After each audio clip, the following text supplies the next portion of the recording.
which is a workshop dedicated to a new publication, a joint venture, so to say, of Conrad and our found Stiftung in Ilia State University. I'll be rather quick, just saying a couple of things, because unfortunately I wasn't able to contribute because of lack of time, and I haven't really read it yet. But judging from the authors, it should be an amazing book. It's very clear, and it's a very welcome phenomenon on the scene, because I think that one of the major experiences we have made during the last 25 years of transformation is that our thinking was always behind our historical experience. Somehow it seems that historical transformation in terms of institutions or even values was far more quick and interesting than the thought provoked by the transformations. And it's not surprising, of course, thinking, explicit thinking also needs institutions. And these institutions were lacking. In the beginning they were being destroyed, then afterwards they were being built. And I think that during the last 10 years or so, we see how we are doing the work of catching up. And of course this catching up was not done without a very strong involvement of our international, especially European colleagues and friends who have provided everything in the beginning, started from funding and ending with training, etc. And now we see that we actually kind of, in the frameworks of cooperation, can reach a point in which we can responsibly and very interestingly think about what has been happening to our country during the last quarter of century. And one of the important and unexpected conclusion I would draw about this thinking problem is that I think that we have been for many years under this kind of dream of a point of no return. You know, there's phantasm of point of no return, that this transformation would have its kind of ending point after which everything would be just fine. It was a dream of, let's say, joining some alliance or organization and or reaching a certain amount of, let's say, GDP per capita, etc., etc.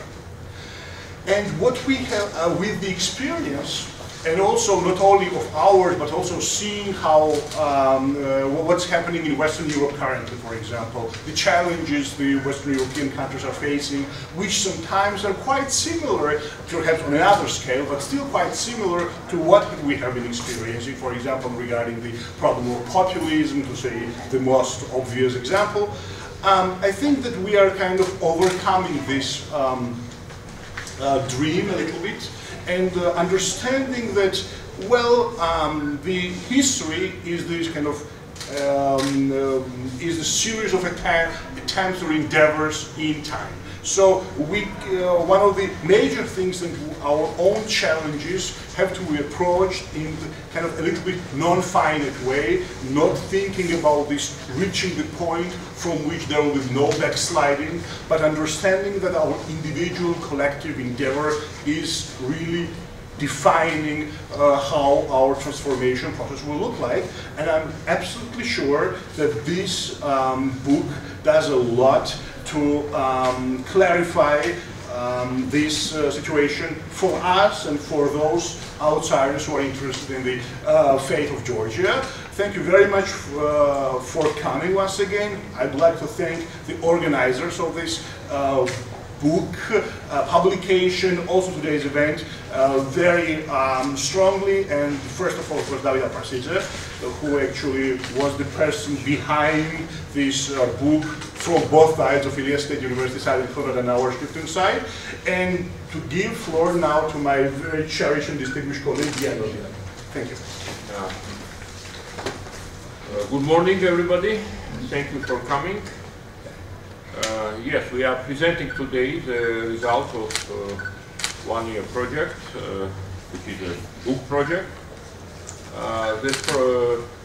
This project was very, in a way, obvious, but still very useful and interesting. It's obvious because 25 years is an important kind of time slot, time unit, in which to take stock of what Georgia achieved or did not achieve, did or did not do during this quarter of century.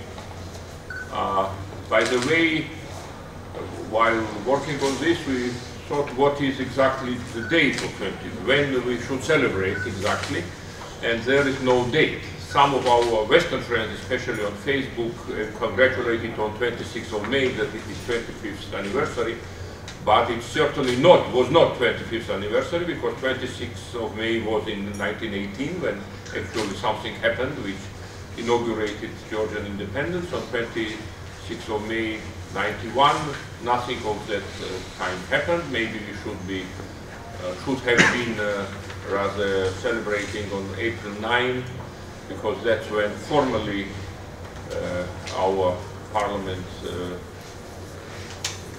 proclaimed independence. Or maybe we should be celebrating in end of November, when in Belovezhskaya Pusha 3 people decided to disband the Soviet Union, but we were busy killing each other on Rustaveli and noticed, but sort of not very keenly. But approximately 25 years ago, Soviet Union gradually went out of business, I would say, and this way Georgia started. Now, of course, that's, I mean, one thing is that, why we do it, why we did this. Okay, it's interesting. 25 years passed. We have to take stock, as I said. It's hard to provide it that it's democracy supporting foundation and Georgia supporting foundation, Konrad Adenauer Stiftung, which we all have to thank very much for liking this project and helping it. We always look for some practical implications, so what this book will have. I don't think there are, it's academic project basically, so it's not, there are no recommendations in the end that would enlighten our politicians and show them the way what exactly to do.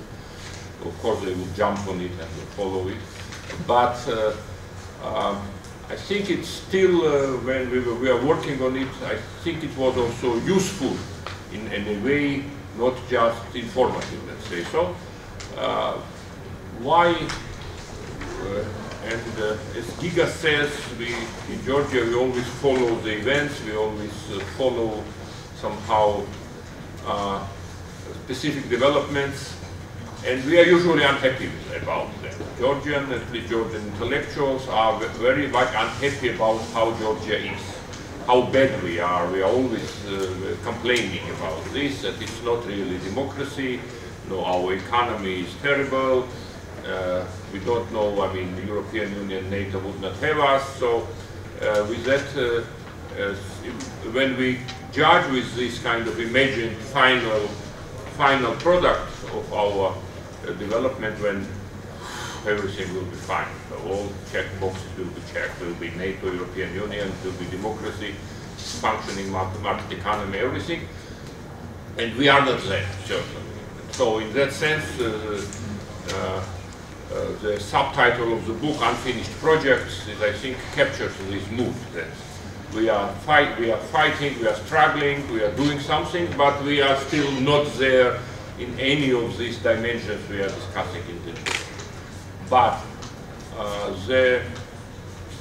this time frame which we chose also helps us to take a little bit broader view, a broader perspective. And if we take this broader perspective, I believe that Georgian project has been quite successful. If we consider where we started, if we consider what we were complaining about 25 years ago, I think it was a long way, and we are absolutely different country. Yesterday I was talking to a Swedish diplomat who first came here in 2000, and she said how amazing how much you achieved in 16 years. For her, 16 years was time frame, because that's when she first saw Georgia. But I mean, some of course, our authors are young, so they would not have seen Georgia in 91 or 92, but I did, and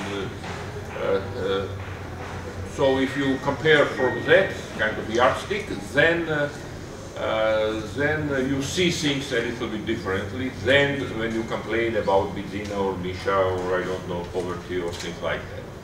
So I think that was also, for me at least, somewhat enlightening experience, and I hope it will be also for our readers. So we divide it not chronologically, that somebody will write about 90, somebody about this, about that, but more dimensions. So we have, I remember our country in 91, so I think we had sort of projects, right, or vision, what kind of country Georgia would be. At that time we did not have so many Western colleagues and friends coming and asking us, how do you see your country in 25 years? Now it's more popular. How do you see your country in 20 years? But we had some kind of visions that certain things are to be achieved. Even then, some people who were then considered crazy said that we should join NATO, for instance. We were still in the Soviet Union. Okay, now it's not going to happen soon, but it's not considered that crazy. So there is something present there. So we had this kind of project of having a state, a nation, an economy, joining the club of internet nations in certain way, and this kind of we try to trace this project by project. Let's say so: state building, nation building, democracy building, economy building, etc. And this is the book which shows what we have now, what is there. So this is my just short introduction to show why we did it. Again, very big thanks to Konrad Adenauer Foundation, which is always very empathetic and understanding to this kind of endeavors, which does not bring tangible results in immediate future, but I think they understand that these things are still useful, and so we shall proceed. We will present each of us our chapters. I think one of it will remain unpresented, which is Cornelius Kakachian's chapter on society. I mean, society is a very broad concept, so we narrowed it down to what we call civil society, but understood a little bit wider, not just NGOs, but civil society, including political parties.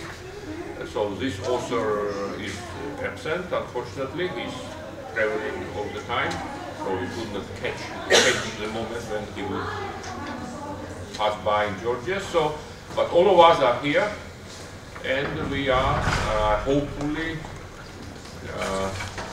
up to interesting intellectual event this morning. Also, it will, the first part of it will be moderated by Mr. David Afrasidze, who, as Gita said, had a very interesting role of representing both Ilyas State University as well as Konrad Adenauer Foundation. So, in the first panel, we have presentations done by Tim Lord from Ilyas State University, Christopher Bergman from Uppsala University. They worked together on the chapter dealing with nation, state of nation of nation,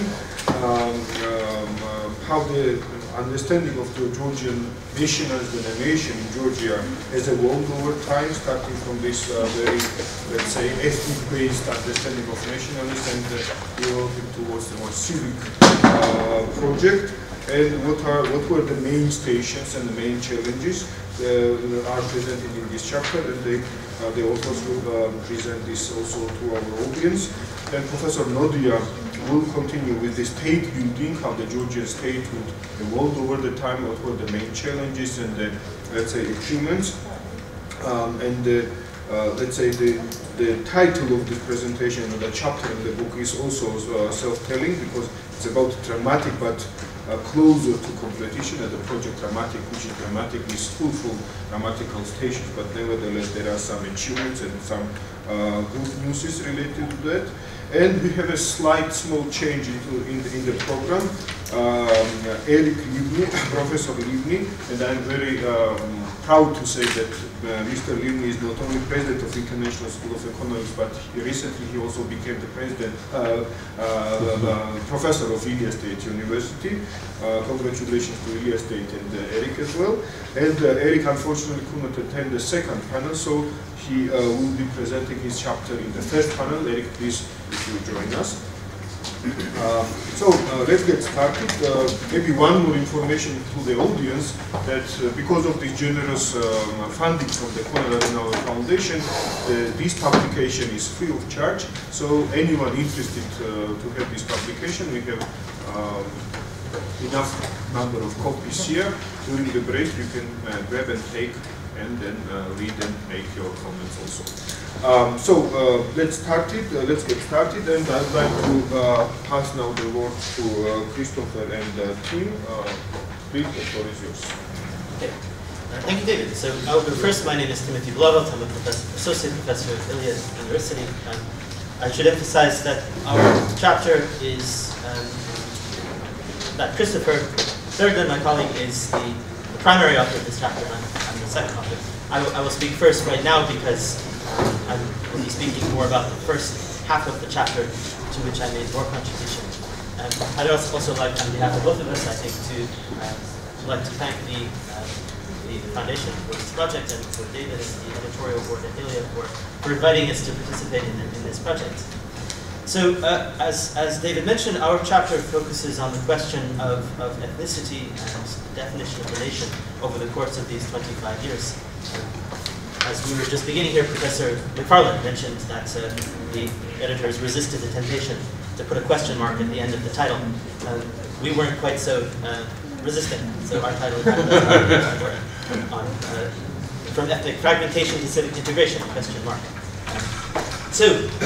Our chapter, I think, is much more of a summation of much that has already been written, and this is especially true for the first half of it. I think that it is based on existing literature. We make very few original contributions, and I think say very little which would now be considered to be particularly controversial about this period about nationalism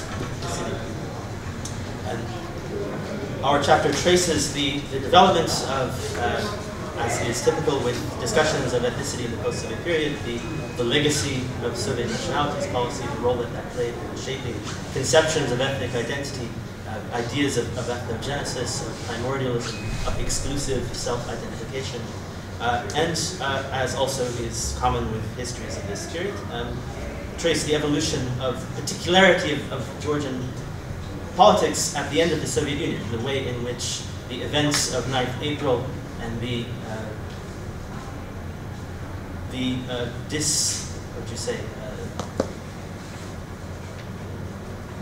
removal of the party from the as a political actor in that period, and the creation of a political vacuum that then gets filled by the intelligentsia and the dissident nationalist movement that is very much seeped in these primordial and exclusivist ideas of ethnic identity, in the way that shaped the first independent government under Gamsakordia, and the way that provoked reactions from ethnic communities, reactions of a political nature, of sort of reactionary demands for independence, of separatism on behalf of those nationalities that had the institutions around which to build such claims, and the creation of popular fronts and defensive organizations among those nationalities that didn't have those, such as the Armenians and Javakheti, the Azerbaijanis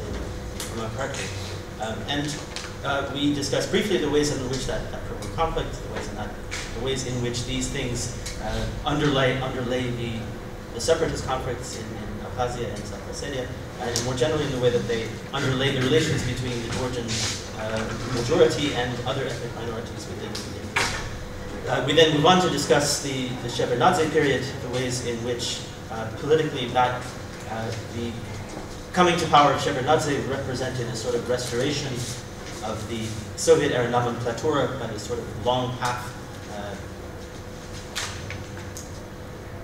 and the ways in which Shevardnadze's government tried to balance factions off against one another and did a similar thing with regard to ethnic policies. He said what needed to be said in order to encourage the international community.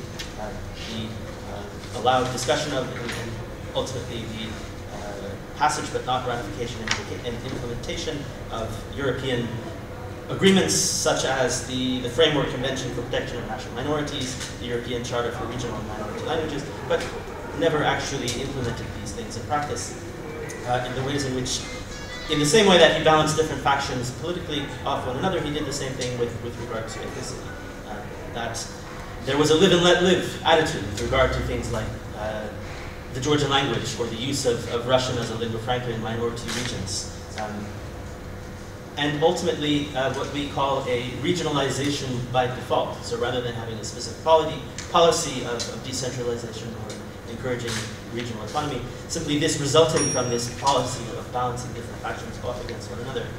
So minorities became an object for cooptation.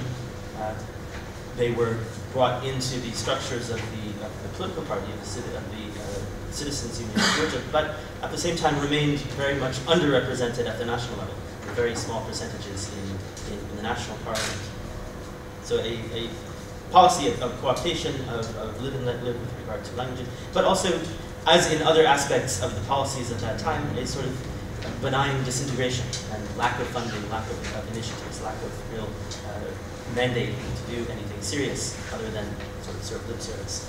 And that sets up the late Saakashvili period or the late Shevardnadze period and into the revolution of the Saakashvili period, about which Christopher can say more. Yes, indeed. Thank you very much. I will just reiterate my thankfulness to the Adena Stiftung and to Ilyas for bringing me on board for this project. Indeed, so if Georgia embarked on its independent journey as a country torn by ethnic fragmentation, things started to change around the time of the Rose Revolution. And here is also when we start to see achievements in a variety of aspects. So the Rose Revolution represented a break with the past in many respects. And one of them most definitely was nation building. And one of the remarkable changes occurring during this period is the influx of a new type of elites. So, in place of the Soviet intelligentsia and the nomenclatura, you see the rise of the so-called, and correct my Georgian if it's not quite correct, Mississippi Alumni, or the Potomac Alumni. So intellectuals educated in the West, who tended to be Anglophone rather than Russophone. And these individuals brought with them a different set of ideas and a different set of ambitions, which very much differed from the prior presidents. And of course, maybe the most tangible and to many of you obvious change in terms of nation building can be seen in the domain of state symbols. And this is really quite remarkable in the former Soviet space, and I would even say in the world as such. Within a matter of months, Georgia had a new state flag, a new national anthem, a new state emblem, containing prominently the motto, "Strength is in unity." And in tandem with these changes, the leading representatives of the new administration, including Saakashvili himself, frequently began stressing the need for including minorities in the national fabric. Was a very outspoken need, talk about the need for unifying Georgia, and to this end he often would use the motto forward to David the Builder. David the Builder, of course, being David Armashanabeli, and the idea being that the feat which he accomplished in medieval times, the feat of unifying Georgia, was a challenge which needed to be repeated in modern times. But more concretely then, what did what did this new national project entail? In this chapter, we argue that this new national project was in many respects language-centered. And more specifically, the representatives of the new administration often highlighted two components as necessary for wounding or for repairing this wounded national fabric. One component being tolerance.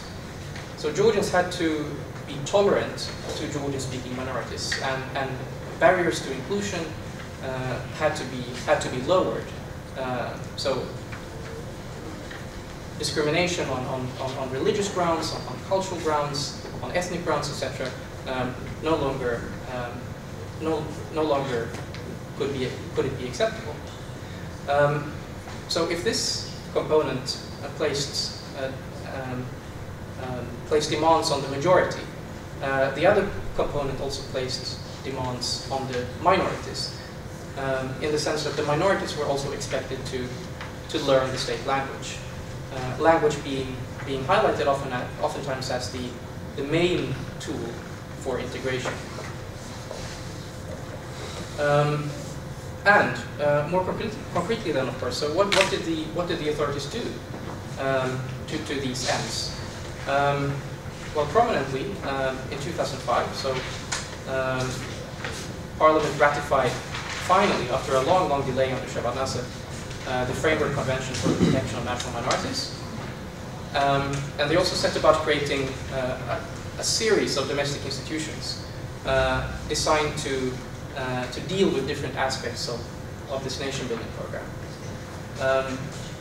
And these institutions are really too many to mention in a comprehensive fashion, but just to give some indication, at the very outset after the revolution, Saakashvili founded a state ministry for national court issues. And this minister was first charged with convincing these rebels in Samigrillo to disarm. And then after this had been accomplished, yet another ministry was founded, the State Ministry for Civil Integration Issues. And this ministry was designed to deal primarily with the conflict in South Ossetia. So we see a flurry of activity during these early years. Of course, not all these aims were successful. If we fast forward a few years, we have, of course, the August War, and the virtual loss of South Ossetia and Abkhazia to the Russian forces. So maybe at the first glance, this project would seem to have failed, and maybe it did also in terms of some minorities. However, in his second term, so after 2008, after the August War, I would also venture to say that the presidential administration of Saakashvili also re-energized their efforts to integrate the minorities which were under the control of the central state. Primarily the minorities in southern Georgia. So the Armenians of Javakheti and the Azerbaijanis of Kırmızı. And these re-energized efforts can be seen maybe most clearly in the adoption in 2009 of a special national concept and action plan for tolerance and civic integration. And this was, in many respects, a virtual master plan for nation building. It outlined a series of domains within which policies were to be implemented in order to foster the integration of minorities in these southern borderlands. And these policies, in short, cohered to these two components, which I mentioned earlier. Some of these policies were designed to protect minorities from discrimination and lower barriers to their inclusion. Some of the policies pursued to this end, maybe which the more prominent ones is I believe it is the 2011 adoption of legislation which allowed the religious denominations or minorities to register as legal entities of public law, thereby reducing or evening the playing field for religious minorities. And among other initiatives were the screening of school textbooks, which was designed to remove prejudiced and stereotypical content from these textbooks. The other side of these initiatives, again corresponding then to the second component of the nation-building project, the ambition to convince minorities to learn the state language. This component also had a variety of facets or of aspects, so to say. At perhaps a more basic level, which also ties into the state-building component, the administration started to invest in huge infrastructure projects, which really reduced the isolation of the minorities in the regions, including the Samska-Javakheti road rehabilitation project, which dramatically shortened travel times between the city and the borderlands. The administration also succeeded in pushing up the Russian military base in Apakalaki, which had a major impact on the region and increased the presence of the Georgian state. And they also sought to implement legislation demanding that civil servants be competent in the state language. This, however, turned out to be a very problematic aspect of the policies, because, of course, the civil servants in these regions, which do not speak Georgian, they could not simply be expected to learn the state language for a matter of years, of one or two years. So eventually these efforts were scaled down, and instead the authorities invested ever more efforts in education reforms, culminating perhaps in 2010 with the introduction of the 1+4 program, which dramatically lowered the barriers to inclusion for minorities interested in studying in Georgian universities. So, maybe I shall conclude with mentioning the question mark yet again.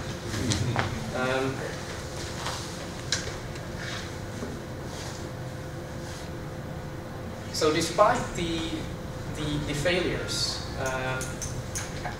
which perhaps has attracted most attention, which is the virtual loss of the breakaway provinces in the north, we also see dramatic signs of progress in the minority regions in the south. And this, I would argue, is one of the very significant achievements of the last 10-15 years, and one which also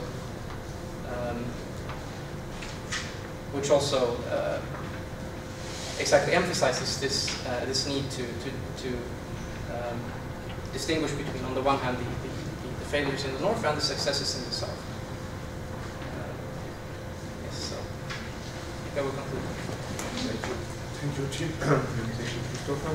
I think I would suggest that we will continue this presentation, and afterwards we'll collect questions and some remarks from the audience. So, Professor Blodia, the floor is yours. We'll hear the story about the Georgian state institutions and the state as such. I think that is a very important and to some extent dramatic, as it is in the title, part of the general story of Georgian development during these 25 years, because we started with the worst possible starting point. I think the problem of state weakness or state failure was kind of endemic for post-Soviet states in general for different reasons, but Georgia and Tajikistan were the worst cases were of near total collapse of state. And at that time we spoke that, you know, whether Georgia state is viable at all, whether quite a few people, Westerners, Western observers, journalists, had the problem of taking the very idea of Georgian state seriously. So, and I remember Washington Post editorials on this, etc. So, are those states viable, which somehow emerged out of this rubble of the Soviet Union? And if judged especially from the starting point, I think the sub-story of state building in Georgia may be the most successful story we have. So that 25 years later, we have really functional, efficacious state. There are still question marks or problems, and I will talk about that. But then still, as I thought, what is a successful, and rugby team was the only other kind of image that came to my mind, that where we can claim some success. Now, sometimes it's methodologically difficult to disentangle the story of state building from stories of nation building, on which Tim and Christopher spoke, as well as democracy building, on which David will speak in next panel. But I still believe that it is very important, separate story in a way, and that the focus of state building is on having functional, capable bodies of governance which can provide public goods, which can produce public goods such as security, stability, justice, public infrastructure, some possibilities for economic development, some social protection and things like that. And some states do that, most states do that to some extent, but especially since 1960s there is a vast literature about states that fail to do that in different degrees. And Georgia was certainly one of those who was failing very obviously in the beginning. And this discourse of state building is sometimes considered as kind of at odds with that of democracy building. So that even creates some kind of moral hazard of talking about state building, that you speak about strengthening state capacity, but especially in post-Soviet mindset, strong state is something like a repressive state or dictatorial state, yeah, and so often this discourse of state building is used to justify, let's say, so Putin or some other people. So anybody who speaks about the necessity of strong state is somehow under suspicion of justifying some undemocratic practices. I am one of those, of course, in Georgian case, but for instance, Samuel Huntington, who was maybe the most prominent theorist of stateness in the 20th century, was also blamed that he was kind of control freak or repression or justified third world dictators. We understand that moral hazard, but as we know since Thomas Hobbes and Sam Huntington and now lately Francis Fukuyama, it's better to have democratic state. Okay, Hobbes didn't say that, but these two did. But if the choice is between not having any state and having some performing state, still much better to have some state. So, of course, in Georgian case, we were always, everybody would claim at least to be building democratic state, not just straight state in abstracto, but analytically we should distinguish this aspect of building state capacity. And of course, it's also important we have this, when we're talking about projects or successes and failures, we always have tacitly or explicitly reference point, and of course the reference point for Georgia is Europe. Success, that is what success means economically, politically, in state capacity, etc. But of course many people have reference points of Soviet Union, because many people haven't been to Europe but have been to Soviet Union, or have fed the stories of Soviet Union from their parents, like our audience today. And so we always compare to that. Soviet Union was a success, was an efficacious functional state. And this contrast that between efficacious states that provided for public goods in Soviet Georgia and the totally ineffable state, inept state, rather, immediately after, was a big problem for Georgia, whether it was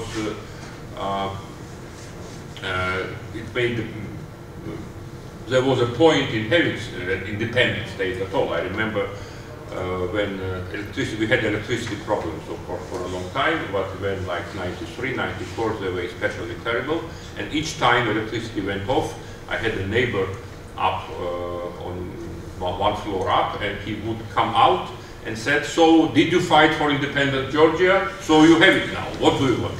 So that was like this contrast with the Soviet state created a big sense of contrast. But Soviet state, of course, was effective, but it had quite a few problems on the one hand on legitimacy, two-pronged problem of legitimacy. One, that it was repressive, dictatorial, and so on, and somehow people increasingly resented that, but also the other, which is less appreciated in Western academia, that it was an empire. It was in that sense archaic. I think we already, this morning we had some time to exchange our frustration with Brexit, but I think as analysts we should recognize that Brexit confirmed again that nation state continues to be the privileged locus of political legitimacy. That for people's, for the demos, nation state is what represents legitimacy primarily. Maybe somewhat don't like that, somewhat like that, but somehow democratic practice shows. And for Georgians it also was the case. Soviet Union was not nation state, so it was not legitimate in that sense. And of course it performed maybe better than young Georgian state, but it performed worse than Western states, and Soviet Union could not stop its people knowing, especially its elite, knowing that people in the West live actually better. So it undermined legitimacy of the Soviet state. And frankly, I don't speak in the chapter on the reasons why Georgian state was so terrible, so collapsed so much, more than Ukrainian or Azerbaijani or I don't know, Kyrgyz, whatever. But I think the main story is about elites here in terms of explaining the difference. That communist elites were totally delegitimized, especially after April 9 thing which happened, this massacre, and could not govern, could not afford to govern, while alternative elites were totally unprepared to govern. There was very low competence, governing competence. So it was true of quite a few states, former Soviet Union, that first generation was kind of romantic alternative nationalists, mostly historians, art directors, poets, etc. And then communist bureaucrats came back on the ticket of greater competence, so, which happened also in Georgia. But now, very briefly, what are these dimensions of stateness or deficit of stateness? It is nation building, which overlaps, of course, with what was talked about, but in my chapter I speak about this, summarize these events only as much as they affect capacity of state to perform its functions, which it did, of course. Then there is this classic Weberian concept of monopoly of on legitimate use of force, which we did not have. So there is another Weberian concept of bureaucracy, capable, non-corrupt, non-political. That's also ideal type, which as bureaucracy also includes widely understood law enforcement and people with arms. And last but not least, this topic overlaps with David's area, predictable rules regulating exercise and transfer of power. Without that, you cannot have really a state. And so, very brief summary. I think in this sense, PowerPoint helps. We have several different, it's not only that we had two separatist conflicts, unlike other conflicts which had one, but we also had different kinds and different degrees of challenges to national integrity in the beginning of Georgia.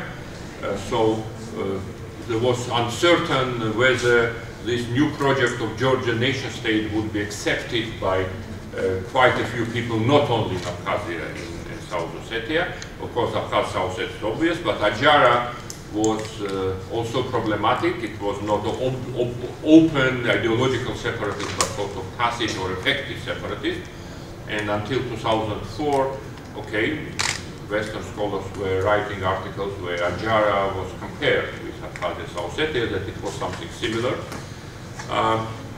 There were, in early 90s, there was a ghost, I would say, of Megrelian separatists. Again, Georgians did not take that too seriously, I have to admit, but quite a few Western academics or travel writers, you know, predicted secession of Megrelia, and some of them tried to encourage it.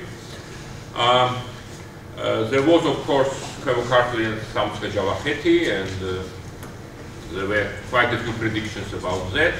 Hankisi Gorge in early 1990s, not many Georgians knew what it is and where it is, but eventually it also emerged as a challenge. So you see but a quite powerful challenge. So you see that we had many problems in that, sorry, the wrong direction. So what we can do as an outcome. South Ossetia and Abkhazia, total failure, of course. It's lost for the time being. I don't know what that time is. Maybe forever, maybe for some time. But it's certainly a failure. But here too, if we consider it not from kind of perspective of Georgian who laments loss of Abkhazia South Ossetia, but strictly from state build, from the point of view of state capacity, state building, we have this important landmark of 2008, after which basically Abkhazia South Ossetia were almost dropped from the agenda of Georgian politics, ongoing Georgian politics. It's just general that it's there, and became a footnote to the broader agenda of the conflict with Russia. Western funded conflict transformation NGOs lament this, and they say that we have to deal with Abkhazia South Ossetia primarily, but okay, we know that there is not much point in it, practically speaking, but the existential threat is from Russia, not from somebody in Skedvali. So that is much greater problem, and it's transformed. So if we speak about conflict transformation, that is our conflict transformation, in fact. Megrelian problem evaporate in thin air. There is, of course, Megrelian language, and there are some advocates of somehow promoting Megrelian language, which is, I think, as a Megrelian I can support. As bad Megrelian who doesn't speak Megrelian, I can only support it. That's why not? It's a language, so why to lose it? But there is this residual fear that something may develop. But still, I think nobody really speaks about Megrelian issue as such. Adjara has also been a success story, so that amazingly painless Adjaran revolution in May 2004. Again, not many people expected this painlessness of reabsorption of Adjara, that its autonomy is sort of, not very strong, let's say so. and Adjarians don't resent it, so there is no territorial. Adjaria's territorial problem appears to be over, you know. One can always say that never say never. God knows what happens. Maybe we have independent, the movement for independence of Kizili sometime, or I don't know what, but for the time being it's not really a problem.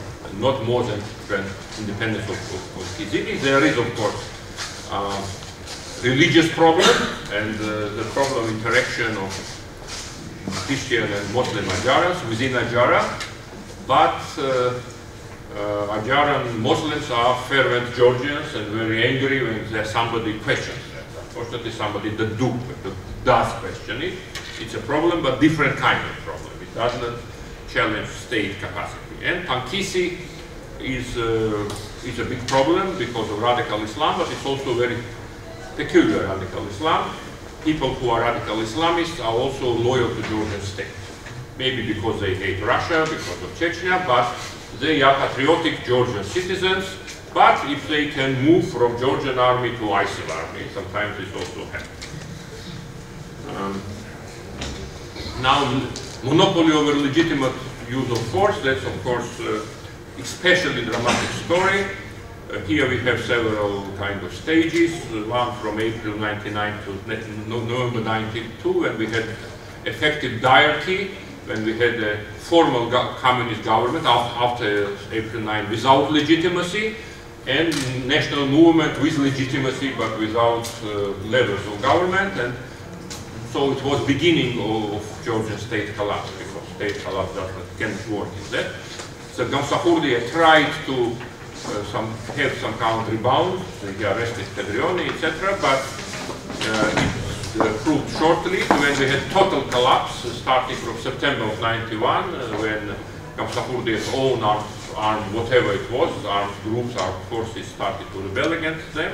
It continued more or less until 93, 93. It started to improve a little bit, but 94 was still quite bad. And then we have a promotion from collapse from failed state to weak state. That was our big progress, where major challenges were removed in that to monopoly of very corrupt but still state-dominated police and inept army, but still some kind of army. And I think Kodori operation in 2006 was kind of ending note for that the last sort of private army was eradicated. So, and that sense, this monopoly over legitimate use of force, we can have this kind of checkbox. Yes, that's sort of so. So that was a problem, and in this weak state period, there was also, we should remember, a number of these continuing challenges. I don't speak about Abkhazia, South Ossetia, it was effectively separate, but Aslan Abashidze's groups, some people call them Tonton Makut, a la Duvalier in Haiti, the Ramp National Guard people who sometimes rebelled, of course Georgian guerrillas in Gali and Zugdidi, which created problems for Georgians from Georgia as well as for Abkhazia. This Monadire militia in Kodori Gorge. There were militias in Pankisi and effectively lost the region of Pankisi also territorially for a couple of years, and thank you Al-Qaeda that it infiltrated Pankisi and prompted Americans to help, otherwise it would be more difficult. And it's not really in the same level maybe, but unpunished religious violence of Mr. Basil Kalavishvili, a little bit comical group of religious terrorists also, I mean, they tried to establish their own order and were unpunished for them. They tolerated them. Then we have the third dimension of incapacity of public service to provide for public goods.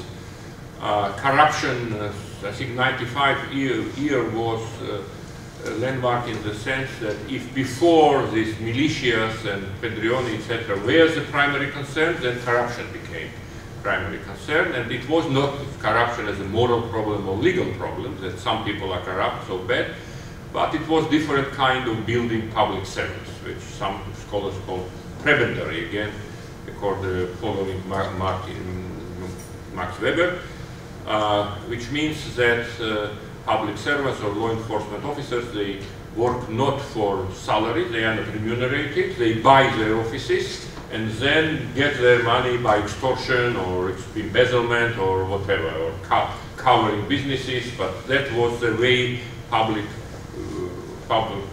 service and state was built, and it was clear to everybody, deliberate, and I remember our, I think the strongest guy of that kind of government, Mr. Targamadze, he always was very proud that our system works extremely well, it's well oiled because everybody knows how much to pay for what, I mean every policeman, how much every office, how much it costs and how much to pay to your superiors, all price tags are there, it's all informal but it works very well. So, but it worked very well in certain sense internally, but it did not provide goods, it did not provide for, could not really fight crime, it could not raise taxes, could not pay salaries, so, or repair roads, etc., etc. We all know that from Mr. Saakashvili's speeches. So, but it was true, and that was how it was. And the governance was about somehow President Shevardnadze balancing interest of different, feuding interest groups within the government. And then the main achievement of Saakashvili, whom I mentioned already, of course, which he never tires to remind us of, is that he changed the nature of Georgian state. That Georgian state, as understood as Weberian bureaucracy, starts from this period. So this was revolutionary that bureaucrats and law enforcement officers started to care for their salary because they depended on their salary. In Targamadze's time, again, policemen did not, bother to collect their salaries because it was so minuscule, so why queue for that? That did not really matter. Now, we have this general carcass, let's say, so framework of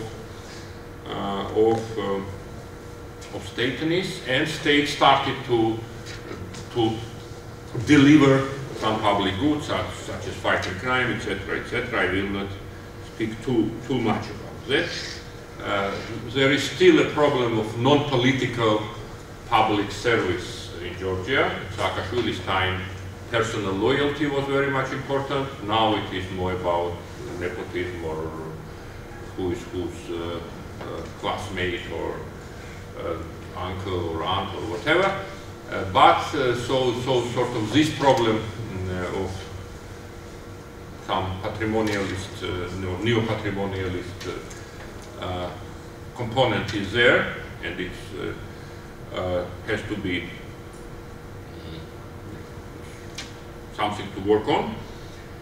But still this mass corruption as a backbone of public service has eradicated, and contrary to the same Mr. Saakashvili's predictions, did not come back after the government changed. Came back a little bit maybe, but not very far from what we had before. And the last point, it's regime uncertainty. We all want democracy, of course, and I do, and I think that the only kind of certain and working rules of political game that we can have, we may have, is democratic. Any other would not be legitimate in Georgia today, hopefully. I think so. So we will never have a consolidation of autocracy in Georgia, but unfortunately we did not have consolidation of democracy either. So we continue as kind of uncertain regime. And in that sense, all these different, very different governments have the same quality about them and have more or less the same rating in Freedom House and all kinds of these rating agencies. And the problem, of course, from normative position of a Democrat, I can say that the problem is that of lack of consolidation of democracy, but from maybe more kind of Hobbesian cynical Hobbesian perspective is lack of consolidation of anything, of any political regime. We never know how the next time government will be changed. 2012 was very important landmark, very positive development, that at last we changed government by democratic constitutional electoral means, but nobody had predicted that. Everybody expected something else, so it came as a surprise. So what will happen in October, nobody knows. It's not, expectations are not as dramatic as they were in 2012, but still the government claims that the opposition, the main opposition party is collecting flat tires to kind of organize riots after elections and things like that. So we don't have confidence that electoral change of power becomes routine, which means that the state building is not, the story of state building is not really complete. Without certainty about how the regime works, you cannot have efficacious state. So that's a fully efficacious state, so that's my critical or relatively pessimistic note on which I will end this generally more optimistic presentation. Thank you, Dia. Well, one more finding, maybe, because this book was supposed to be written by local international authors, but now, after your presentation, I realized that there are no Georgian authors, be it your Mingrelian, this one, and the Kakashi also Mingrelian. Right. That's why we have this complete no-Georgian setting in this book. Well, thank you very much, and now we move to the next presenter, Eric Lini, Professor Lini. He will tell us about the economic development of Georgia. And you will agree that state building, nation building, democracy building, international security, that's all related to numbers, and the numbers are in economy. Now Eric will tell us how this all interacts. Thank you very much. I will not be talking about numbers, first of all. I will be talking about state building, maybe to some extent, and some other things that normally economists perhaps don't talk about. But maybe I'm not the usual type of economist. Anyway, I want to tell you first of all that I came to Georgia for the first time in 1996. So for me, my time perspective is 20 years. And I came from Moscow, where I used to work. I'm Israeli myself, but I came to Moscow in '93, so I observed the early transition, the chaos in Moscow, the crime and everything. And then in '96 I came for a visit. So two things I remember from that visit. And both, one of these things is not very important, but nevertheless it's funny. As I landed, I was given tickets to a performance by Ray Charles, who happened to be in Tbilisi on that particular day, and so Georgia on my mind was performed twice on that particular occasion in the Philharmonic Theater. I remember it very well.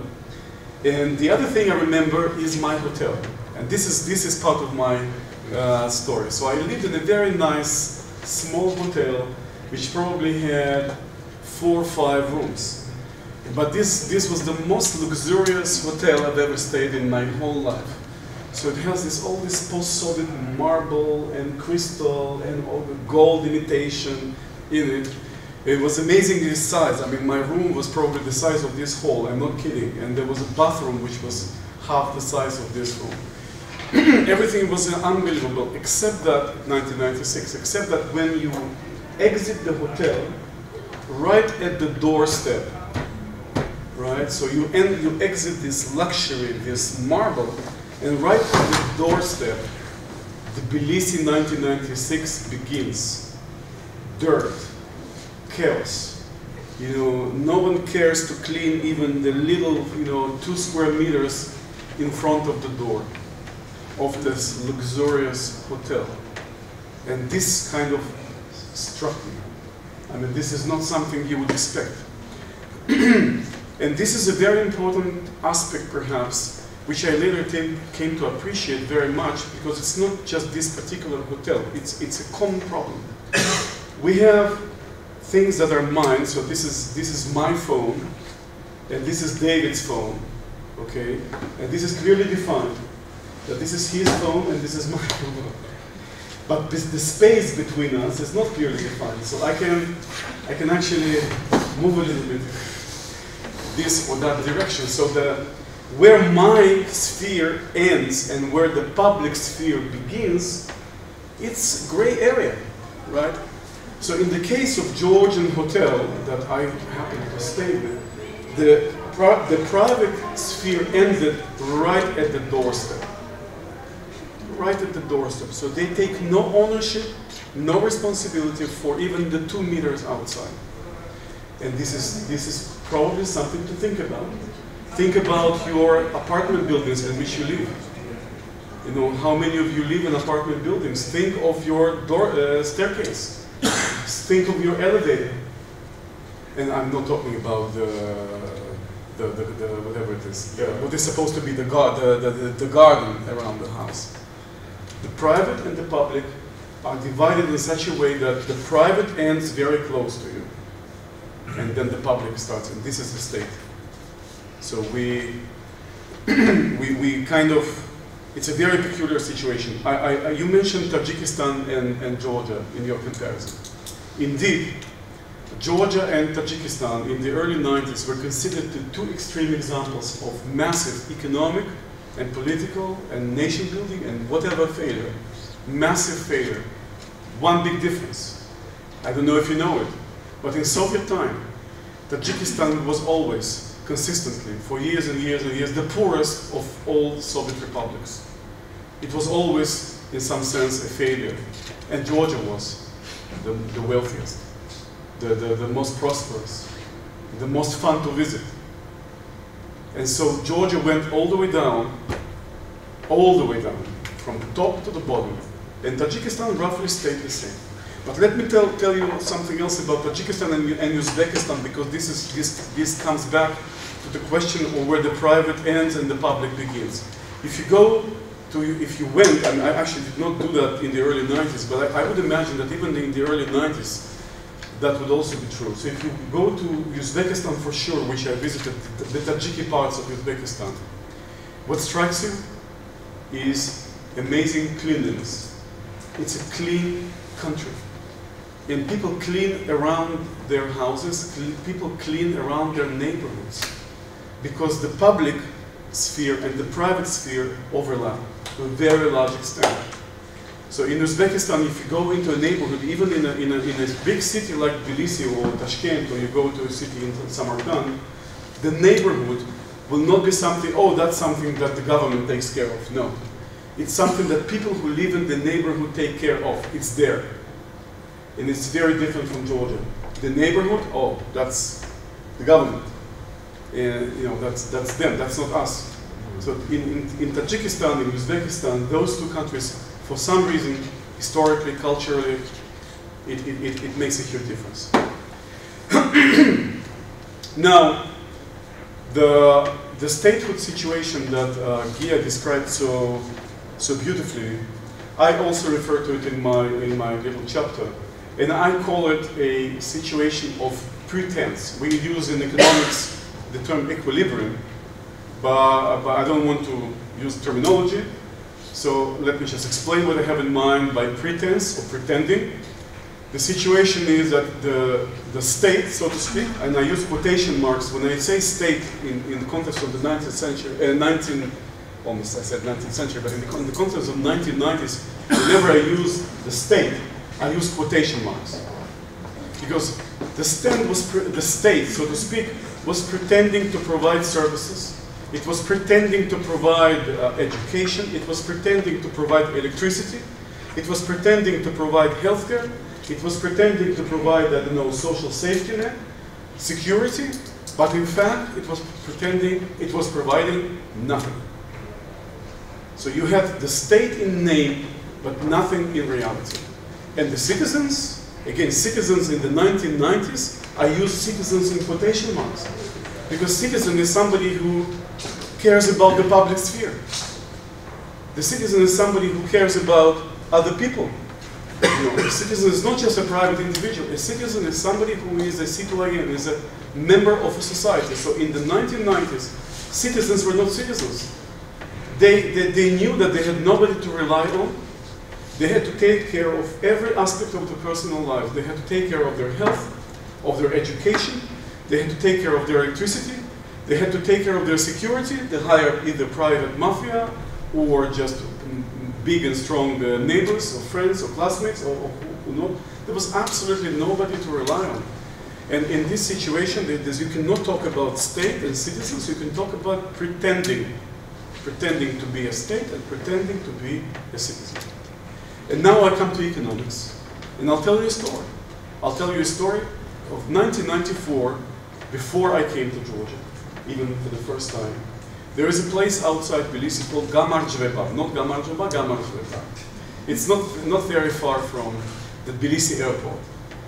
In 1994, somebody, a smart Georgian guy, thought, okay, wait a minute, Georgian people, however poor they are, they need to eat something, right? So the food is something they will need under any circumstances. So what I'm going to do, I'm going to produce chicken, poultry, chicken. Everybody have to eat chicken. And he thought, he was a really smart guy, he thought, okay, I'm going to bring an Israeli, I'm Israeli.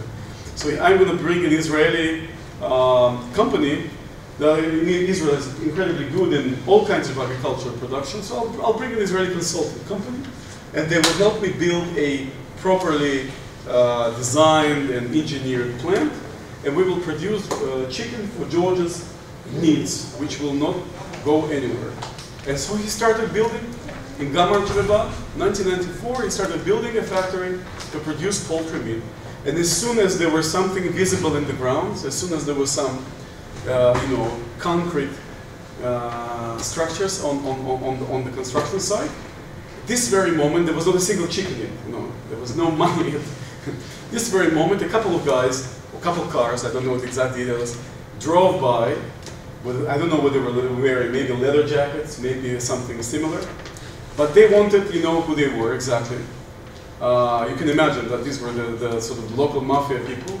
They wanted money from this operation to protect them from whatever dangers that they could expect in Gaimardžveba. And the Israeli guys, they got cold feet. They say in English, you get cold feet. You don't feel secure anymore, and you have your second and third thoughts about this project. So they went back home. They said Israel may have its own security problems, but we prefer to be in Israel and doing our low risk, low return business rather than stay in Georgia. Now, this is 1994. Do a fast forward to 2009. Exactly the same place. Exactly the same place. Gaimardžveba, 2009. A Georgian guy by the name of Rezo Vashakidze comes and decides to do the same thing. He decides to build a poultry factory, a chicken factory, and a farm, and a huge investment of $80 million happens. $80 million investment in building a modern facility to grow the feed, to store it, to incubate chicken, to whatever else you have to do with them, and even bring them to the consumers. Ironically, and this is the great irony of this story, exactly the same Israeli company. Exactly the same Israeli company, and actually the same exactly consultant was hired to design and build this project. Just a span of 94, 2009, 15 years. And instead of guys in leather jackets driving by and wanting money, government people came in whatever cars they drive and said, well, how can we help you, Mr. Vashakidze? What kind of red carpet do you want? Do you want this red carpet or that red carpet? And when you listen to the story of how this plant came into existence, you understand that Georgia changed in the process. Misha with scissors, maybe. Maybe Misha as well. I think it was not Misha, I think it was some other people. But there was a situation where these guys could effortlessly import the people that they needed, because Georgia had an incredibly liberal environment for foreign workers to come in. They could seamlessly bring into Georgia 250 containers of equipment. Every single tool and every single piece of machinery that they needed, they were able to bring in at very low customs, with very efficient port procedures, and everything click. Of course, there were lots of problems. You know, as I said, you have to bring everything from the outside. So it makes the whole project much more expensive than otherwise. But nevertheless, it became possible to do it in this particular site. So this is my illustration. And actually, it's not in the chapter, but unfortunately, the chapter is a bit more academic, but it has other stories. The story of gaimarთა and the Rezo Vashakidze, by the way, this is called Shirina and the Biu again. It's the Biu story, actually, which you are all familiar with. The story brings me now to talk about some of the challenges that we're still facing going forward. So, what is the problem of gaimarთა? In gaimarთა, remember, this is a very small place, but it's actually not far from Tbilisi. It's just a few, I don't know, 25 minutes from the city center. What is the problem? The problem is, in gaimarთა, that these guys who live there, the women and the men of gaimarთა, they don't have many options. They don't have many options in terms of starting their own business or getting jobs. So Rezo can make a lot of money and be very successful because he can pay them 300 lari salary. I'm asking you, 300 lari? Is this something that you can raise your family on? Absolutely not. But these people are so happy to have even this job because they have nothing else. They sit at home, they were waiting for something good to happen for them, sitting in their private sphere, you know, sitting in their private apartment or house, waiting for some good things to happen for them. Nothing happens, and then Rezo comes, builds a plan, and there's a $300 job for them. 300, not dollar, lari job for them.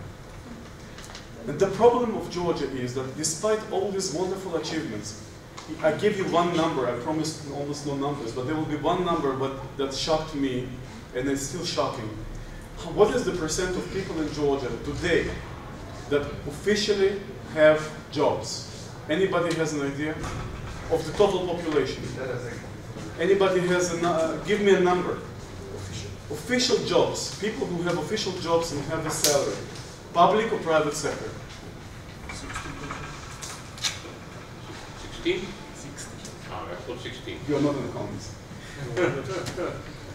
Okay, 60 is one proposal. 16. 16. You are supposed not to know these things. Okay. It's actually 15. It's actually 15. 1-5 is the percent of people in Georgia who have a salary. And this is why those who have jobs are happy to have them for 300 lari.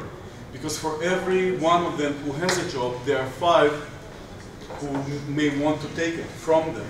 So do you have a very very competitive situation in the labor market, in the low skill segment, and you know people would take these jobs for any kind of money.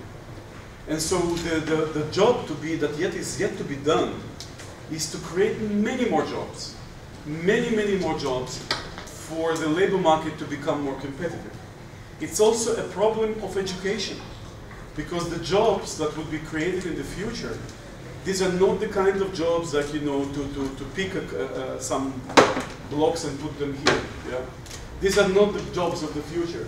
The jobs of the future require a completely different cultural attitude, completely different, you know, work ethic, ability to get early in the morning, come to work, deliver on time, talk to your bosses in a way that they would accept and deliver in consistent, good quality. And we don't have that yet. So the 85%, of course, it includes the elderly and the kids, so it's not 85, it's probably much less. We have a huge educational challenge in front of us. And I don't know if we have an educational chapter in this book. We don't. But I think the 50-year book should focus almost primarily, I would say, on education, because it's about another 25 years is a generation, roughly speaking. And if Georgia doesn't make this transition in 25 years in terms of education, we will be meeting here in 25 years and discussing the same exactly issues. And with this, I would like to thank you and enjoy the book. Thank you very much. Thank you, Eric. I've never had such an exciting picture for me. But at the same time, with this very, have to say, deep-going elaboration of the problems. And you mentioned the problem, but at the same time, how much the work is still have to be done. And I totally agree that education is the most important and challenging issue. With Neil McFarlane, we were discussing before we started the presentation that how much, how little is actually in this country, and without that, unfortunately, we all know that there is no future actually. So we have now half an hour about for questions and discussions, and then we will have a lunch break before we start with the second panel. If there are any questions, please let me. There are no questions. Till then, okay, comments. Yeah, I have a question for Professor Ilia.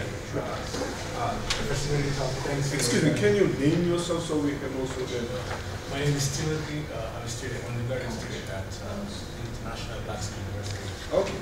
So I have a question for Professor Ilia. Could you elaborate on what's the role of the re-emergence of local governance or the present administration's transference of power to local governance? Local governance. What impact is that on the nation state in present? Yeah. Okay, local governance stories, I'm afraid, missed. One of those things missed from this volume. Maybe we should have asked for adenoaeris for a larger book and have also local government story, which is a very important story. Okay.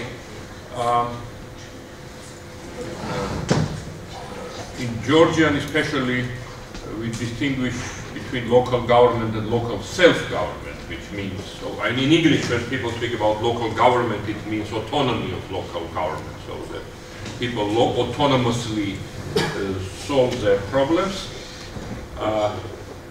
But in Georgia we have more of local government, which means governance on the local level, sort of outsourcing governance, the day-to-day governance to some local people, and on the other hand, the story more of kind of democratic development. Maybe David will speak about that, I don't know, about developing decentralization and kind of devolution of power to local government, or as in Georgia say, local self-government bodies. So what we have here, the story is that we always speak about this deficit of local government in terms of local autonomy, and every government starts by one of the first steps they do is reforming local government and devolving power to the local bodies. And formally speaking, we have had a progress with every government we had. Gamsahurdi introduced local krebulus, so it is local democracy. Then Shevardnadze introduced the regions, which was not autonomous at all, but somehow it recognized some necessity of these regional identities. Saakashvili kind of formally made local government separate and autonomous from the center, so that local gamgebelis were no longer appointed from the center but locally elected. And then a new government made these gamgebelis directly popularly elected, which is supposed to make them a little bit more legitimate or more powerful figures. And so we have this progress on the formal side, but on the substantive side, the autonomy of local, actual effective autonomy of local government in its day-to-day governance is very low. Still, they are branches of central government. And so the story of 2012, post-2012, is very conspicuous in that. Theoretically speaking, it had to be a new chapter of development of local government, because one party won parliamentary elections and became government in the center, but local governments everywhere were controlled by the now oppositional party, UNF. So, you know, if before UNM center was really controlling local government through party apparatus, that's what we heard, yeah, because legally it was really independent, it was fully locally elected and locally shaped. So now this opposition party driven local government should show some autonomy. What really happened? Really happened that through opportunism of local elites, partly through bribery, partly through pressure, all of those local governments became loyal to Georgian dream. Right? And the only guy who refused was put to jail, Mr. Yugulova, right?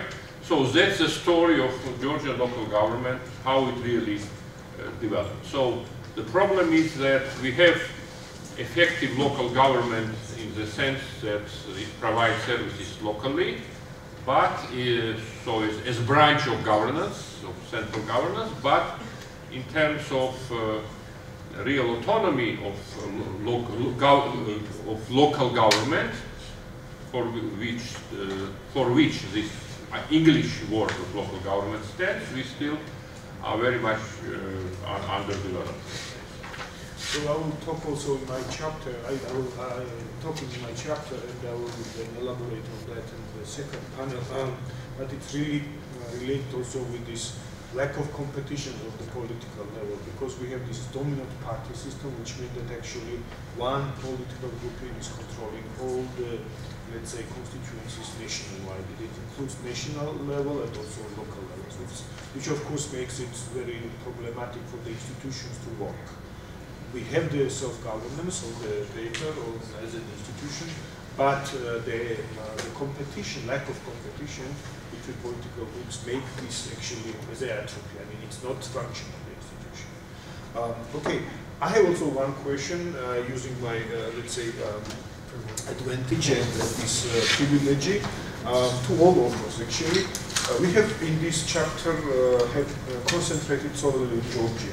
But putting the country in a more comparative perspective, I came to this idea or to this question through Eric's comparison to Tajikistan and Uzbekistan.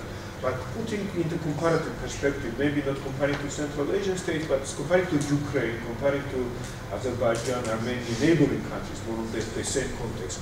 How would you assess the achievements and, let's say, challenges to Georgia? Because still we are academicians, we like to talk about causes, about the variables, and looking at that, I mean, how is the Georgia? Because on the one hand, we have this understanding that Georgia is an example, or how to say, it's a positive example of overcoming this post-Soviet, let's say, period of time. But on the other hand, we still see that if you compare to Baltic states, for instance, and I would maybe correct your assessment regarding the Soviet time, but Georgia was maybe a very, let's say, symbol of paradigm, but nevertheless we were far behind the Baltic states, definitely.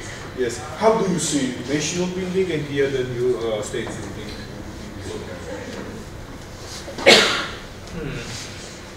Yeah, this is a very difficult question, and yeah, I think the reason assessments differ in regard to Georgia is often because they have different points of comparison. And I think to Georgia's credit, and I think it is an immense credit, Georgians are politically impatient. They like to compare themselves to Europe. They are not comparing themselves to Ukraine or to other former Soviet states. And I think this impatience is also a source of the drive to reform and to change these different challenges that the country has been facing in these sectors. As far as the nation building dimension is concerned, I think, in fact, that there is a lot that the West European countries could learn from the Georgian experience. This burdensome legacy from the Gamsapuri and Shabanasi period really also inspired this drive to change, and I think there's a lot which Western European countries could learn, facing populist movements, facing rising xenophobia. So I'm quite optimistic in this regard. I think you're faring very well in this particular aspect. Yeah, I think from a more historical aspect, there are a lot of similarities with other Soviet republics, particularly in the periphery, the way in which conceptions of nationalism developed, the way in which that became dominant in dissident discourse, also in the discourse of the state-sponsored intelligentsia. One thing that makes Georgia interesting in the region is the way things developed under the Shevardnadze period. That in some ways were very similar to elsewhere, to what happened elsewhere, where you had this sort of restoration of nomenclatura and balancing by the old party boss. One of the things that perhaps made Georgia's different is the lack of resources that Georgia had available to do this. So not having oil resources, not having anything else. Under Shevardnadze, they were obligated or forced to turn to the international donor community. So that sort of took the place of Gosplan, where the resources were coming from, that the leadership was using to divide up to keep this balancing act going. And together with those resources, you also had to put up with the narrative of the international donor community. And that's an interesting thing that happened in Georgia, being such a small country, where in the 90s and early 2000s, the only sector that was available for young, upcoming people was the non-governmental organizations. Yeah, and government was completely corrupt, was not functioning, as been discussed. There was no banking to speak of. Business also was largely criminality. So where do you go? We have somewhere in our office we have the application form for the 10 Years of Muskie Award. And we have the application form that Saakashvili himself filled out in 2002. And it's written in pencil, probably in the back of a car somewhere. And one question is, what are your plans for the future? And he writes, I might stay in politics, but really I want a job in an international organization. And I mean, ultimately, it created this strange situation where you had this massive unemployment. And yet, if you were in the category of people who are generally young, speak a foreign language, have foreign educational experience, there's tremendous opportunity in this sphere. And I think it's in that sphere that it began to contaminate other aspects of life. Within this demographic, it's overall a small percentage of the population, but a politically important one, the urban nascent middle class, if you will. And in that category of people, you had the norms and procedures of the donor community, of the international organizations. Things like cost accounting, rule of law, these rules of governing things. And I think it's in that class, in that particular group of people, in that particular time, who ultimately became the impatient ones who led to the reform of the Rose Revolution. Say, enough is enough, right? That we want to bring these ideas about rule of law, about cost accounting, about things should function in an expected way, and that gradually leading to revolution, which made Georgia unusual. Again, I think, say what you will about what happens after the Rose Revolution. My own belief, and having experienced, having lived through that period, is that Georgia could not enter a period of state building and state consolidation without revolution. I don't see an evolutionary path. I think without the mandate of this revolution, we could not have had the state building changes that happened afterwards. It's not to say that things didn't go wrong, that things didn't go in unexpected ways, and that mistakes didn't happen, but that's my perception of things. Okay, I had several dimensions of state building, so everybody does ratings now, yeah, right? So, but ratings would be different if I base myself on two last dimensions, which are most topical now. I think one is the quality of public service and its capacity to provide for public goods. And in that sense, we moved from the last, maybe, I don't know how with Tajikistan, but the last place, sharing last place with Tajikistan, to a model. And of course, this is very peculiar. I think a couple of PhD dissertations should be written eventually on Georgians in Ukraine. Just to say, model not just for the former Soviet space. Yeah. I think the quality of our public services is something to be proud of. Yeah. But this Ukrainian example, when Ukrainians try to import not just consultants but performers from Georgia, I mean, whether it's successful or not, it's another very different story, but the very idea. That's quite, and even people like Medvedev or others sometimes mentioning Georgia as a model for Russia, which is just them saying that it's something, right? So that in that way we really fared quite well. On the other dimension, that of rules of political game, which can also translate as political stability, we were also pretty bad. We were a land of revolutions, uprisings, instability, unpredictability, and also somehow looked down by some autocratic regimes. I know that in Azerbaijan, they are scaring people with Georgia. That in Georgia you never know what will happen, but here we always know it will be somebody, father, son, don't know something, but it's really stable, it's predictable. In Georgia, it's less predictable. So we are a beacon of democracy in the region, that's for sure, but that's David's area. But we pay for this beacon of democracy status by instability. So unfortunately, we are in that level of development when greatest freedom is not about greater stability, as in, difficult to speak about UK now, but still, pretty stable country since glorious revolution, you were quite stable, an act of union with Scotland. So far, okay, right? We cannot boast that, yeah? We are not that stable, but we are sort of freer, right? So it depends which so we have, but hopefully we also will move to this best of the worlds with freedom and stability together. We hope for that, but no, we are not yet there. No, I think summarize as well. Thank you very much. There's one question. My name is George Kagam from Ilyas University, and with all respect to other chapters, I would like to ask Mr. Eric,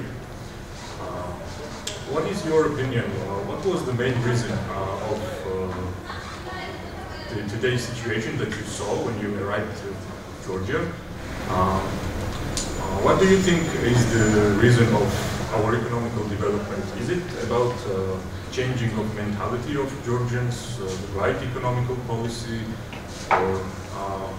or if you, I guess you made a survey of past 25 years, and how do you think, which part of those 25-year period was the main boost of the economical situation we have today?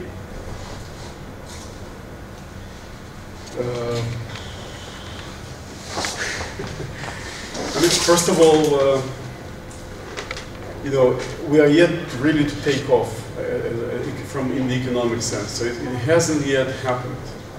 And in fact, one of the charts in the chapter, I have like a few illustrations. And one of them is a simple chart that shows economic growth over time. Very simple. And what you see is that ever since arriving at a semblance of stability, and you call it, basically the early Shevardnadze period, like the beginnings of stability, so 94, 95, this period. The adoption of the constitution, and when open civil war ended, and you have the constitution, you have Shevardnadze finally elected also as president. From that moment onward, Georgia grew. I mean, economically, just look at the numbers, at roughly the same rates. In very high rates, actually, with some ups and downs, but roughly very high rates. So it's sort of recovery from, from the bottom, from the floor. We recover, despite all the problems. Not because of policies, but despite all the problems that we have. People want to develop their businesses, people want to invest and do better. So you have this growth. We are yet to see like a takeoff. Yeah. So this is not yet happened. I'm very optimistic on Georgia. I'm here. I've been here now continuously for 9 years, and I hope to stay here for the rest of my life with my family. I'm very optimistic about what will happen in the future. We need patience, and Timothy, you spoke about, what was the term you mentioned? You used patience in your... impatience. Okay, so we definitely have this problem of impatience, and it's actually extremely disruptive. If you think of it in business, in politics, in state building, in democracy building, impatience is a huge problem. Because you want the results, you want everything tomorrow or even today, and you don't make the right investment, you don't build relationships as you should. You just want everything tomorrow, and it creates problems. So we have to be patient. We have to educate ourselves, and in 25 years' time, I'm sure this will be a fantastic place. Okay, so for the next publication, for the next year, we hope that we will have another quality of questions and discussion. Now we can make a break. We have lunch over there. Please take books and also take some food. In an hour. For salt and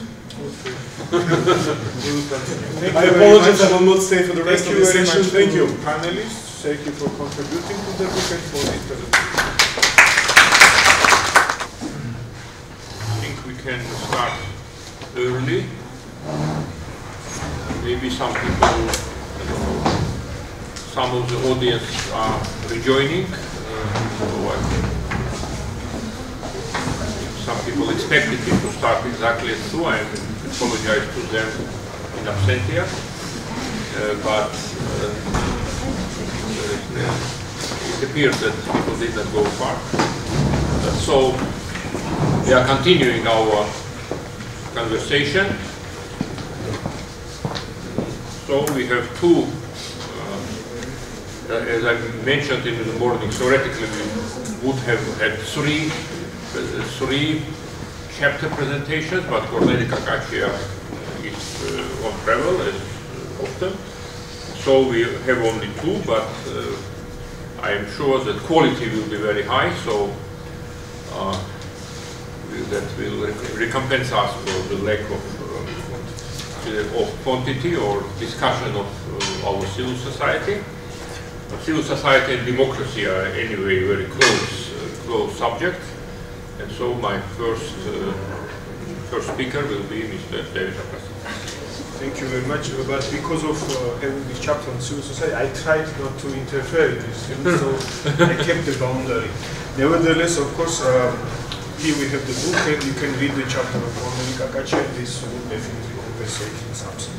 I have also prepared a short presentation, actually some numbers. We had Eric's presentation on economy without numbers, and I have a short presentation on democracy with numbers. Nevertheless. So when Gia and me, and Gia was the first who developed this idea of having the publication related to Georgia, and when we then discussed with Konrad Adenauer Foundation, they came to this conclusion that the 25 years and this 1/4 of this century would be a kind of interesting point. Then the next, let's say, task for me was to think through what should be the objectives and the goal of this my chapter on the Georgia's democratization. And I kind of decided to try to find some general, let's say, trends during these 25 centuries, so that how the Georgia, first of all, how the Georgia has evolved through these 25 centuries, but on the other hand, what was the general trend behind this? What was this unchangeable? What remained constant through this period? That was my first task.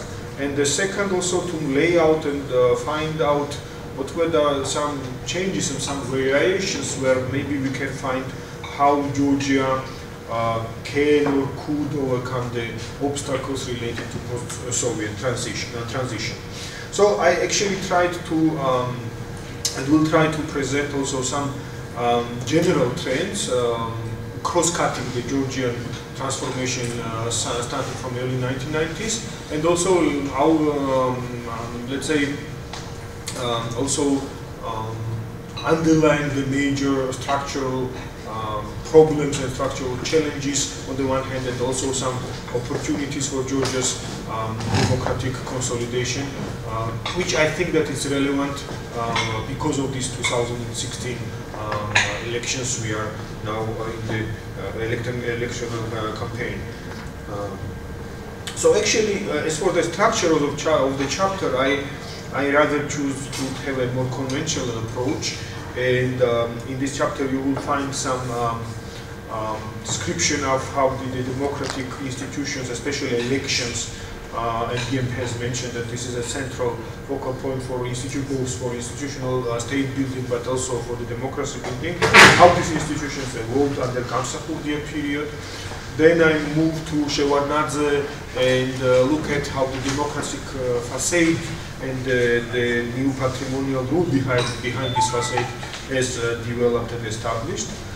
Then again, I'm turning to Saakashvili and taking the discussion on modernization versus the democratization, which is very popular in political writings related to Georgia. And then, of course, I analyze or try to analyze the issue of this first peaceful transition of power through elections in 2012, and try to see what are the main, let's say, achievements and what are the main structural embodiments of this achievement, and on the other hand, what are the new, let's say, structural challenges to the Georgian democracy since 2012. So I will not go into details, of course, and will not bother you with describing each period of time under Gamsahurdia, Shevardnadze, Saakashvili, and so on and so forth. That you can get also in the chapter, making a bit marketing also for the book, so that the audience can read this. But I will rather present the major findings and my major observations from my side, and I hope that during discussions we can elaborate on one or the other aspect. So the major finding is that Georgia, even though there were many variations, I mean there were ups and downs in terms of democratic, the political turmoil, there were times of political contest, a high level of political polarization. There were also more or less stable periods of governing. Nevertheless, Georgia stayed stable in terms of democracy measurement, in terms of democracy quality. And starting from 1991 till 2016, Georgia stayed in the group of partly free countries, so which means that more or less there was more stability in terms of development of political system of Georgia than the variations. You can here look at the Freedom House assessments in terms of civic rights and political rights, political rights and civil liberties, and also these nations in transit ratings. Also from the Freedom House, starting from 2016, more, let's say, elaborated, more sophisticated measurements of 6 different parameters. You still see that Georgia, yes, changes, but the change is not substantial. So we are still a partly free, hybrid regime, partly free country, semi-democratic country, with lots of hope, of course, that at some point democracy will consolidate in this part of the world, but nevertheless we have to keep in mind that even though we had 4 different regimes, even though we have 2 different governments, in a sense, substantially the regime remained the same. So we had I said that the main institutional part of my chapter is based on elections, on the electoral legislation, but also democratic, let's say, and I'm looking at what was the outcome of elections, if they produced a regime change or if they legitimized the incumbent governments. But at the same time, of course, in the chapter I look at quality of democracy between regime and between the elections. But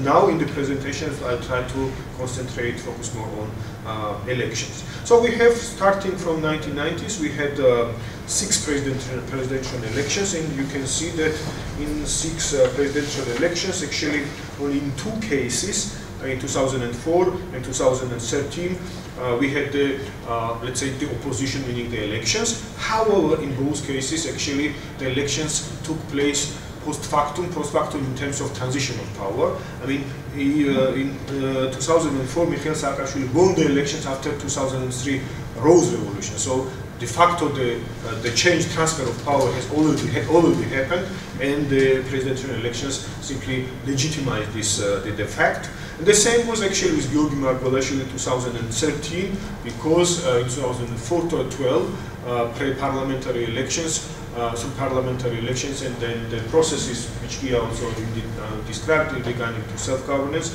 we had already fiat accompli in terms of transition of power as well. As for the parliamentary elections, I included here also 1990 elections during the still Soviet Georgian times, because I think that it's important not to forget that despite of some problems with that elections, the very fact is that there was the first multi-party and more or less free elections in the whole post-Soviet, in the whole Soviet system. It was, the Soviet Union is still alive, dying, but still, let's say, a formally existing country, and that occasion that Georgia could held a multi-party free election at that time, it's, I think, was to be recognized and acknowledged. Well, but nevertheless, looking at the parliamentary elections, out of these 7 elections, we had only 2 occasions when the opposition was able to beat the ruling elite, ruling parties. That was first in 1990, and then the second most important, of course, is 2012, where Georgian Dream coalition managed to, let's say, challenge and defeat the United Nations movement. In other cases, more or less, again, the incumbent parties managed to win the elections, or they legalized or legitimized the transfer of power in 1992 after military putsch, after the Gamsakurdia's government was toppled, and then the new government of Shevardnadze organized elections in autumn 1992.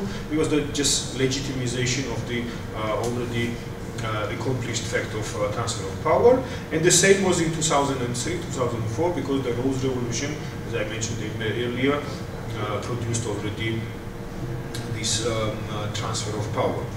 What I think is important when we compare presidential and parliamentary elections is that despite the fact that we had different types of governance, different systems of different types of political system, starting from parliamentary, going then to presidential, then to semi-presidential system, the most important elections were parliamentary elections, not presidential elections, because parliamentary elections produced political change as such, and the presidential elections, all occasions actually just legitimized the fact that the already, let's say, materialized fact of a political transfer. This is important because if we combine this with the next observation, and the next observation is the dominant party in Georgia, dominant parties in Georgia, I think that even though we all are, let's say, occupied with presidential elections, personalities who can to the powers of presidential elections, to my understanding, or at least how I see the facts, is that parliamentary elections were more important in Georgian in 25 years of Georgia's political transformation. So the next observation is that even though we have the partly free regime, partly free country with democratic institutions on the ground, with constitution more or less working on the national level, we are confronted with the situation when at every stage government is controlled by a single political group. Except that there are exceptions, of course, during this transitional period, for instance, from 2012 until 2013. The same maybe in a shortened time period, but nevertheless 2003, 2004, even before 1991, 1992.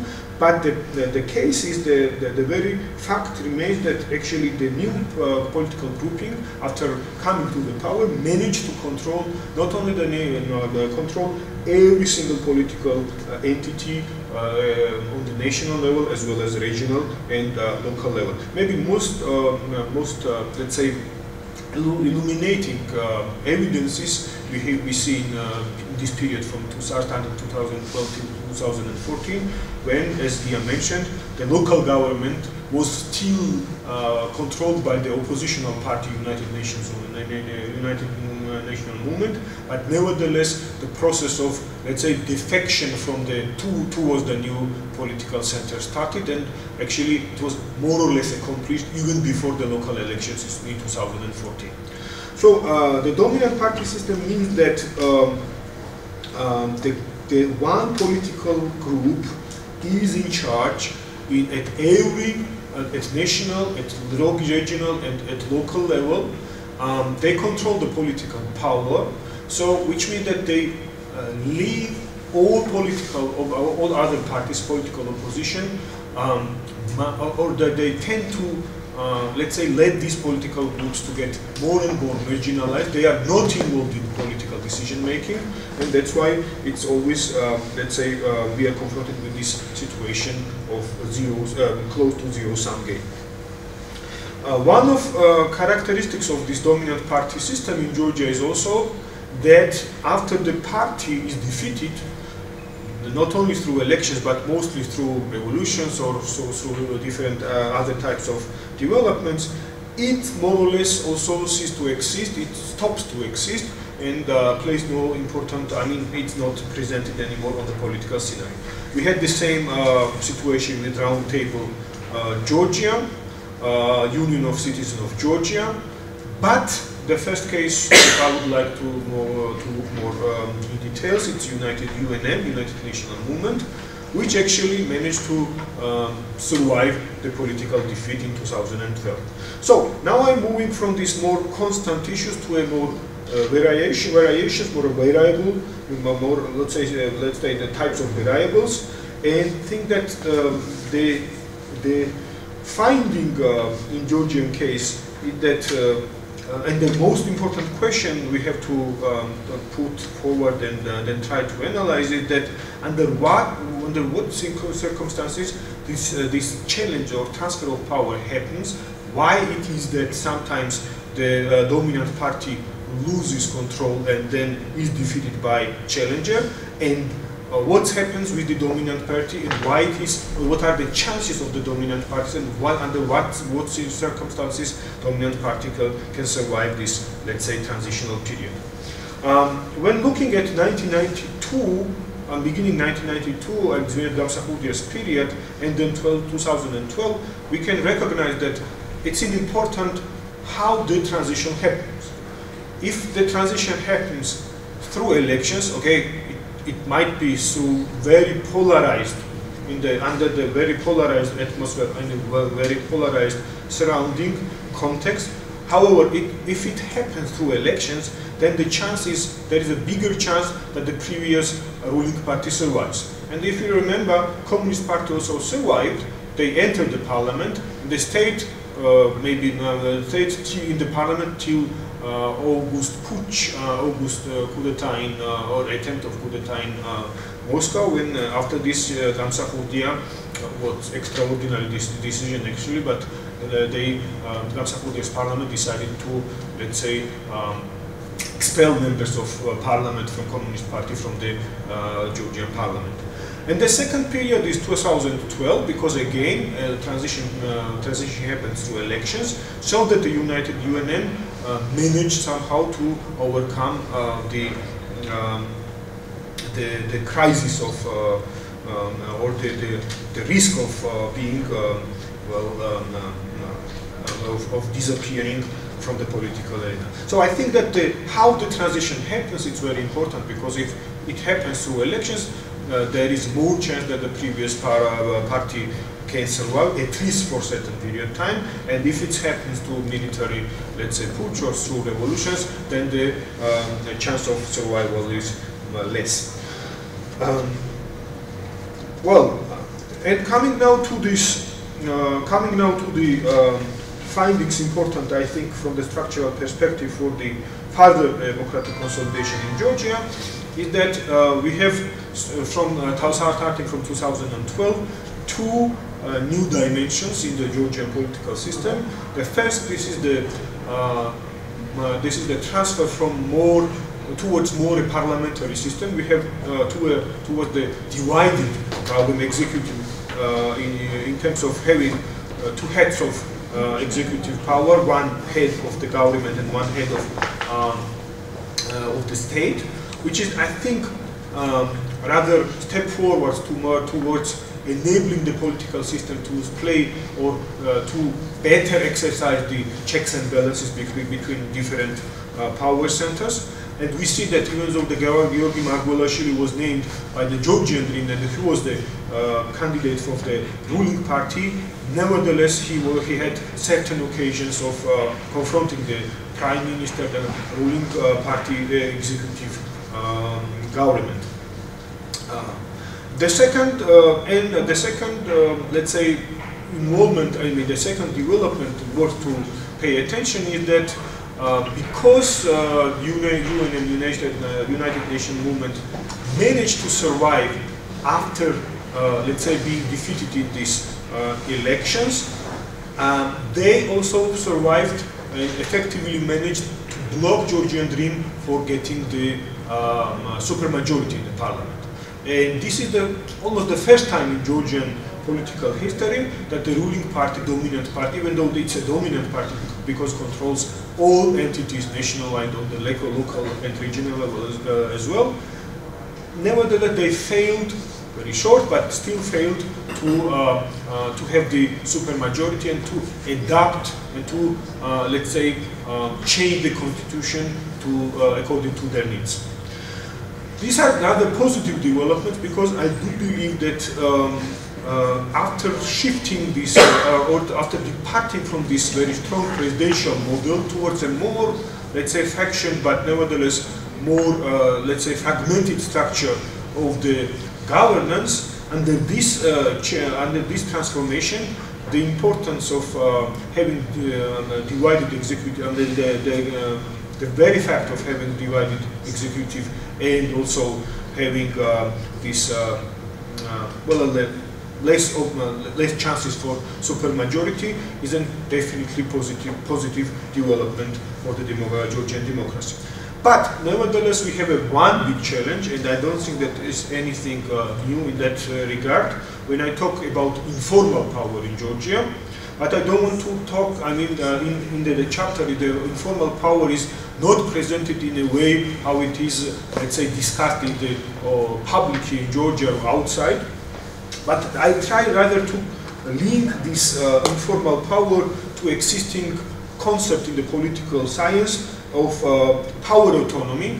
And I quote here, the situation where the state apparatus and the people who control it have a guaranteed source of income that makes them independent of their citizens. So this is actually power autonomy derives from the concept of so-called rentier states, oil-rich countries, where you all know that these, let's say, resources are very often used to feed the autocratic government and keep these autocratic regimes alive. But in our case, I think that the very case of existing the informal power, which is beyond the formal structures, but at the same time, it's more important from my understanding that these informal powers has rely on resources which are external to Georgia, which are not the subject of state control, not the subject of taxation, taxpayer control from the Georgian public.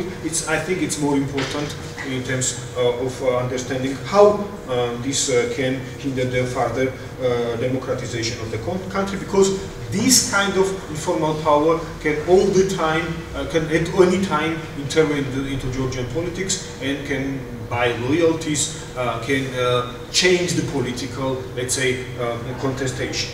And the last finding, and I will stop there, is that I think that the most important finding in case of Georgia's democratization is that the most important aspect of the political democratization is competition.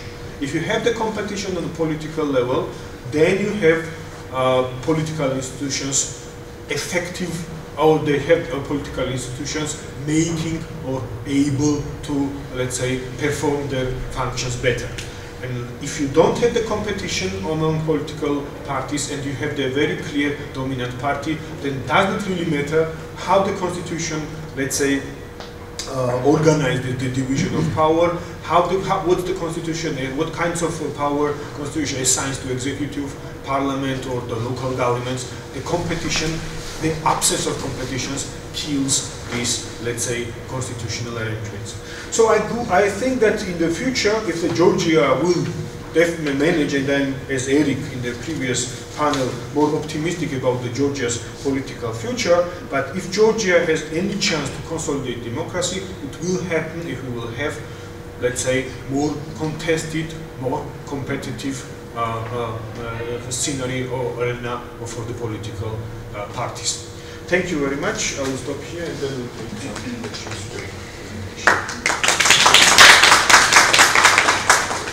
Okay, thank you very much. So we'll continue, David, and we'll continue in the same vein. We'll listen to Neil's presentation, Neil McFarlane, and then we can discuss. Thank you very much, Ian.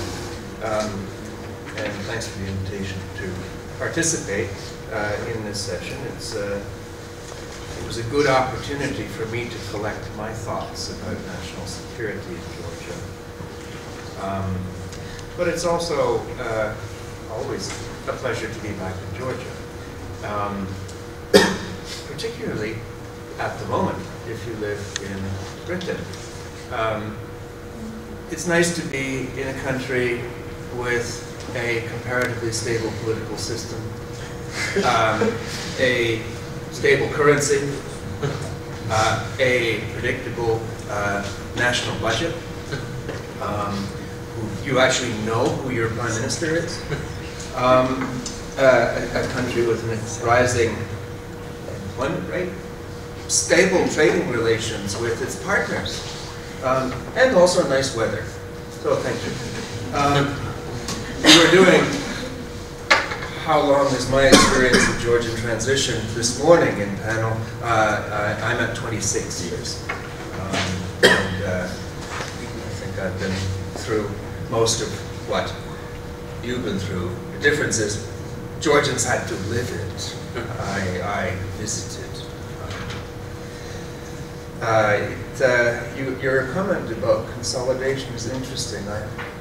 I was on a panel last week at the OSCE Parliamentary Assembly, and it was called Georgia's success story, from transition to consolidation. I think your caution in this is perhaps worthwhile. Now, my topic is Georgia's national security predicament. The chapter, I think, differs somewhat from the others.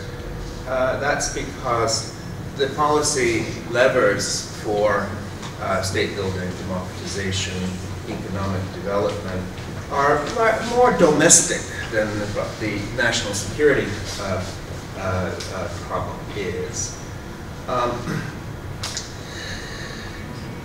National security, the dynamics of national security occur to a significant degree outside the country and outside the control of national policymakers.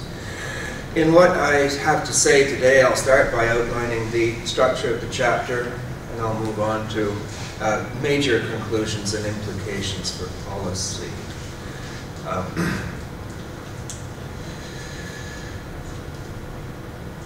The other difference, by the way, between this chapter and the other chapters is I agree with my colleagues that there is evidence of positive movement on your topics. I'm not entirely sure about mine. And that's in part because Georgia's security predicament is not going away. Its content may be changing, but its seriousness is not disappearing. The security problem is largely structural.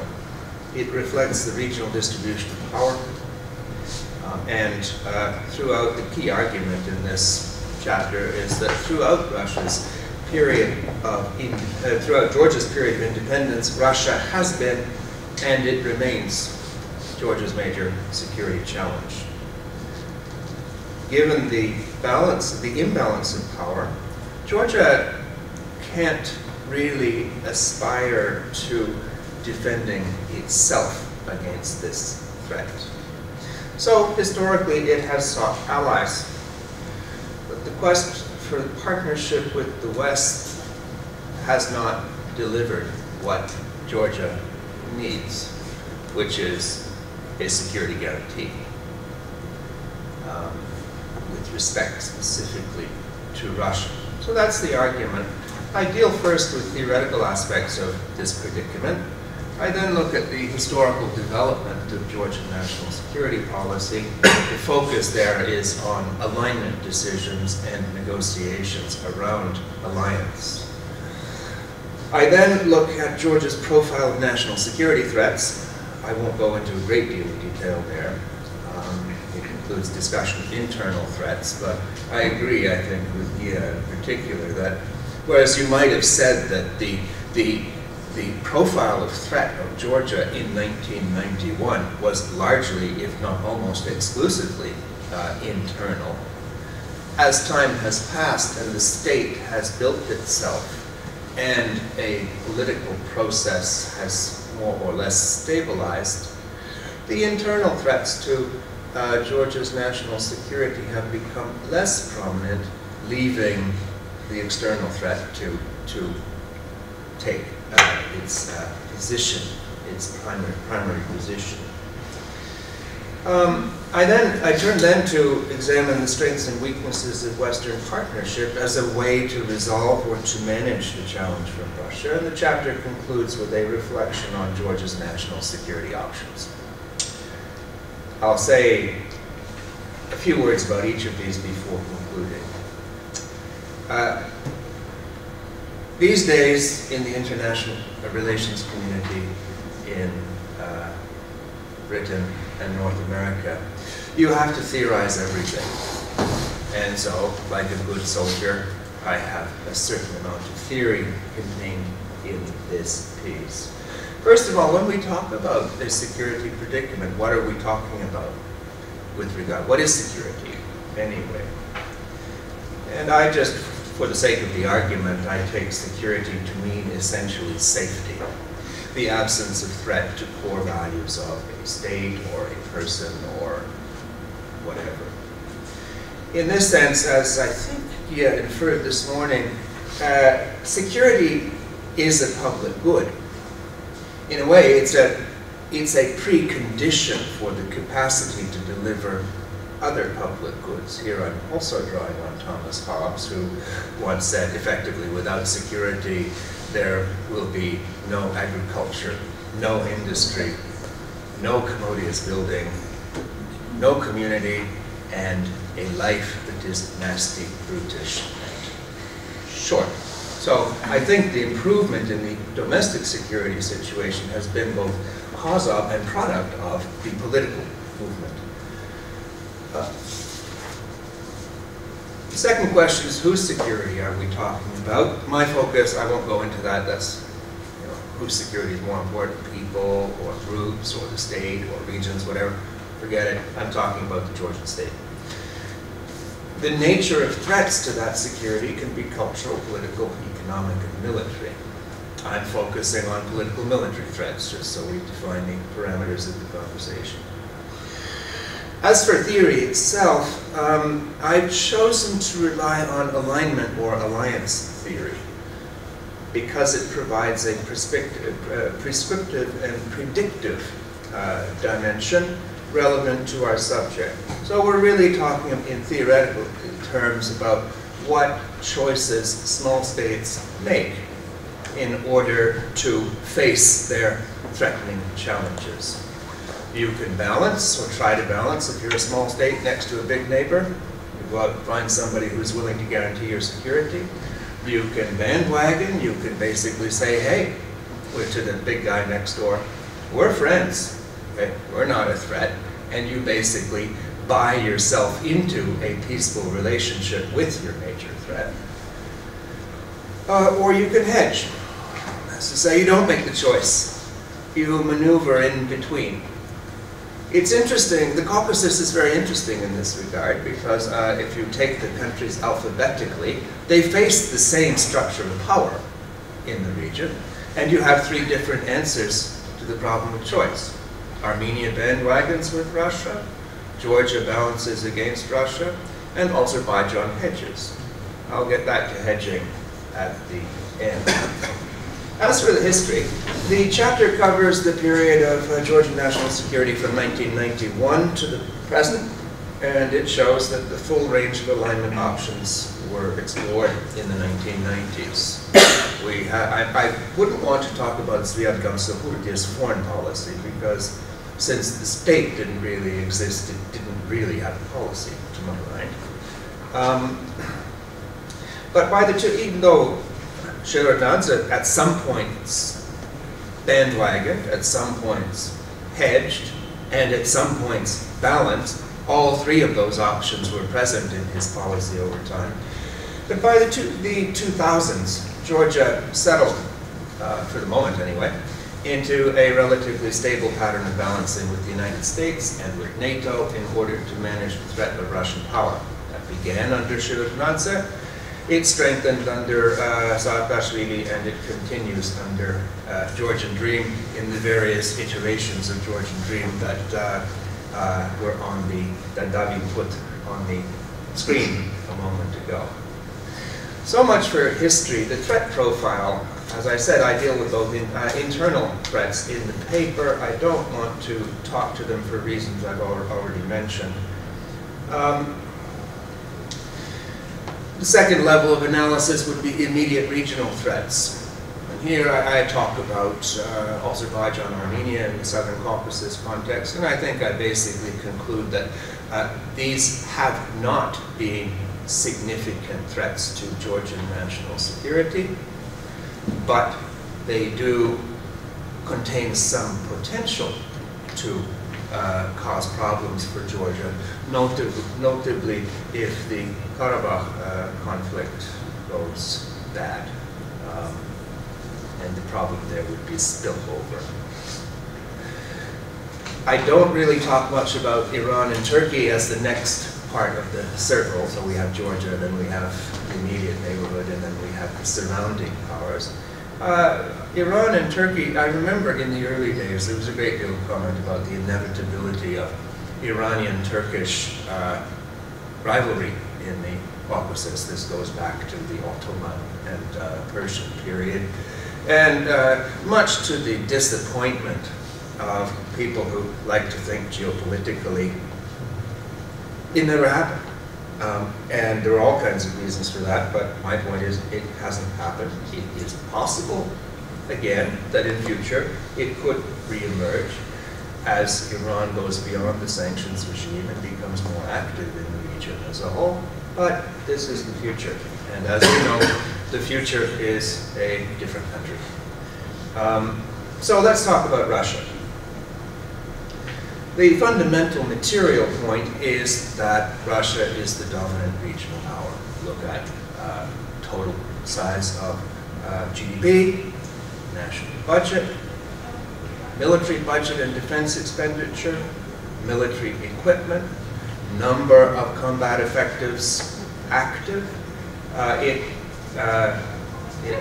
outreaches all of its immediate neighbors in all of those respects, and Russia, meanwhile, is actually spending a considerably greater amount on its military and on re-equipping its military now than it has done for decades. Russia lives in a different time. You know, in the Charter of Paris, which I'm sure you all read every night before you go to bed, because it is the normative framework for European peace, prosperity, and stability. Russia signed, well, the USSR signed it, and Russia inherited the obligation. That charter posits peace, democracy, liberal economies, open economies, non-use of force, and respect for territorial integrity. Okay? That was the European paradise we envisaged at the end of the Cold War. Now, Russia signed that, but in its region, its behavior has never corresponded to those principles. Instead, Russia is, as I said, living in a different time. It follows a traditional 19th century realist, great power, foreign and security policy. Sorry? Oh, great. Thinking about Russia. Which is the metaphor for which?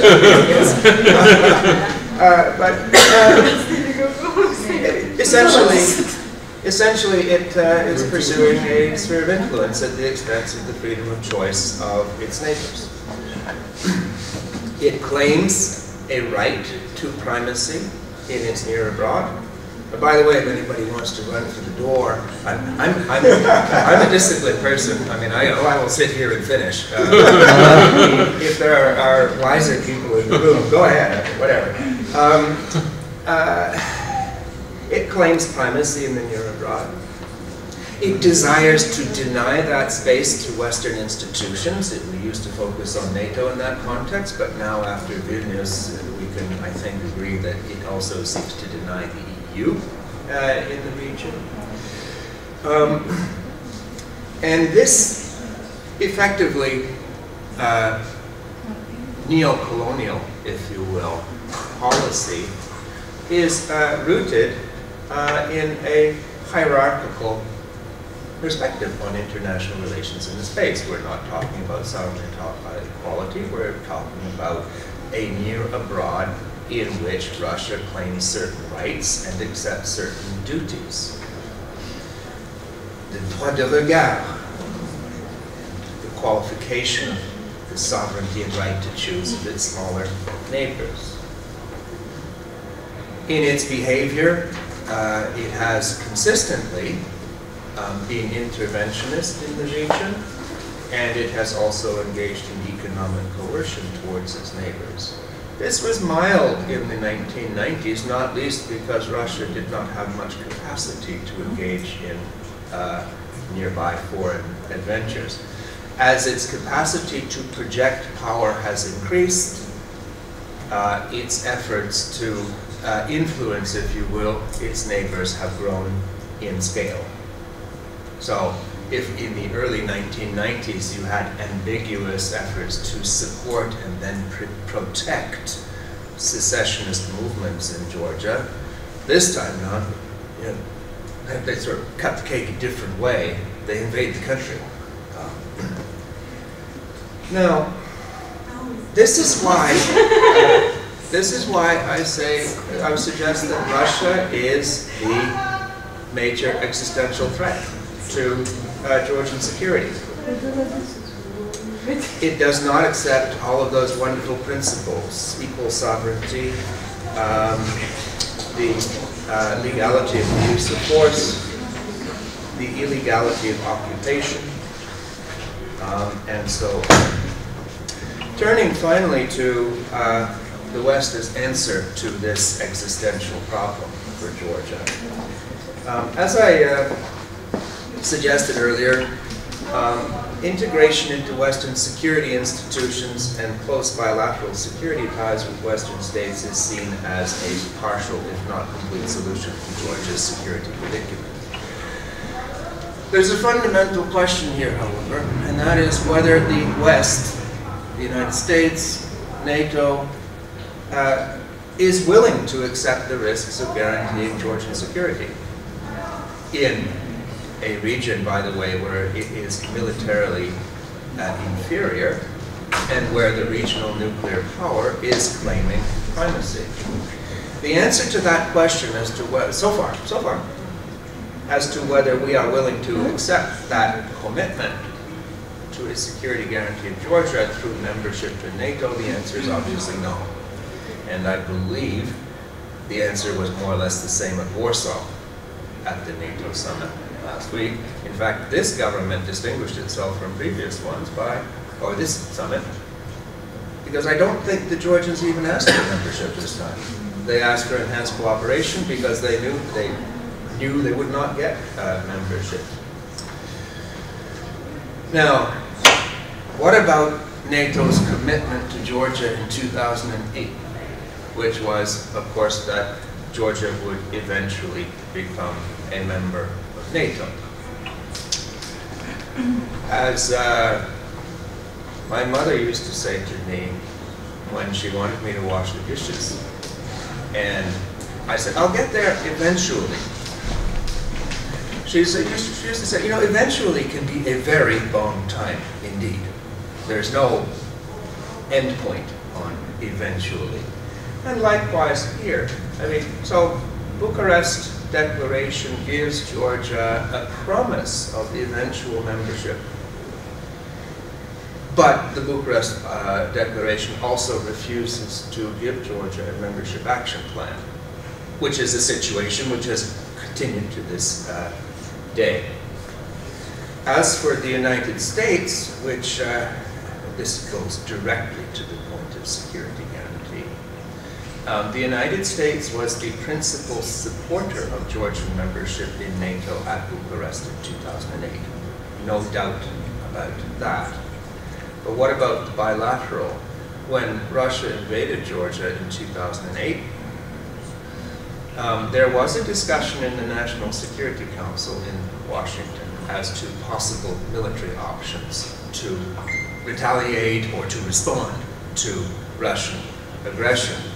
This was halted by the National Security Assistant, Stephen Hadley, who broke up the conversation and said, just out of curiosity, is anybody in this room suggesting that we are going to go to war with Russia over Georgia? Question mark. Silence in the room, end of conversation. I don't think that's changed either. That was under George W. Bush, who, I have to say, was not known for caution in his foreign security policy. And now we've had Barack Obama, who is known for caution. And we are almost certain to get another round with the Clintons, as from next January. And I have my doubts about their commitment to Georgia as well. This doesn't mean that things are static. If you look at the period since 2008, we now have a NATO-Georgia Commission, a U.S.-Georgia Strategic Charter. We have adopted at the Wales Summit in 2014, I think it was, an enhanced program of cooperation with Georgia, and which included eventually the Joint Training Center, now open at Vaziani. And at the Warsaw Conference just concluded, we moved from enhanced cooperation to substantial package of cooperation. I am no linguist, and so I don't actually understand the distinction there, but maybe there is one. Those are all, I think, evidence of slow progress for Georgia in its security relationship with the West. But there's one thing lacking, and that is the security guarantee that is provided through membership. And despite the declaratory commitment in 2008, there's no evidence of movement towards membership. So what we have here on the security side is an alignment of sorts, but a very weak alignment because it doesn't involve direct commitment. Same is true for the United States. There has been slow and cautious deepening of American-Georgian military cooperation, there's no doubt. The interoperability is much better. The equipment of troops, the basic equipment, is much better than it was. But the U.S. has been extremely cautious on what the Saakashvili government, and to a lesser extent the Ivanishvili plus then Garibashvili plus now Lukashvili government wanted, which is lethal defensive capability, defensive weapons. And in fact, at Warsaw, there is now an agreement to cooperate in the provision of limited air defense. So things are moving along, but bear in mind, it took 8 years to get from the war in Georgia in 2008 to an agreement to provide modest air defense. There's also a sting in the tail here, because there's a risk from a security perspective that if the Americans or NATO over-commit on lethal weaponry for Georgia, this may provoke Russia into doing things to Georgia that it would not necessarily otherwise do. It's a similar story with the EU in terms of EU enlargement into the region. I won't go there because I think I'm probably exhausting my time, Chairman.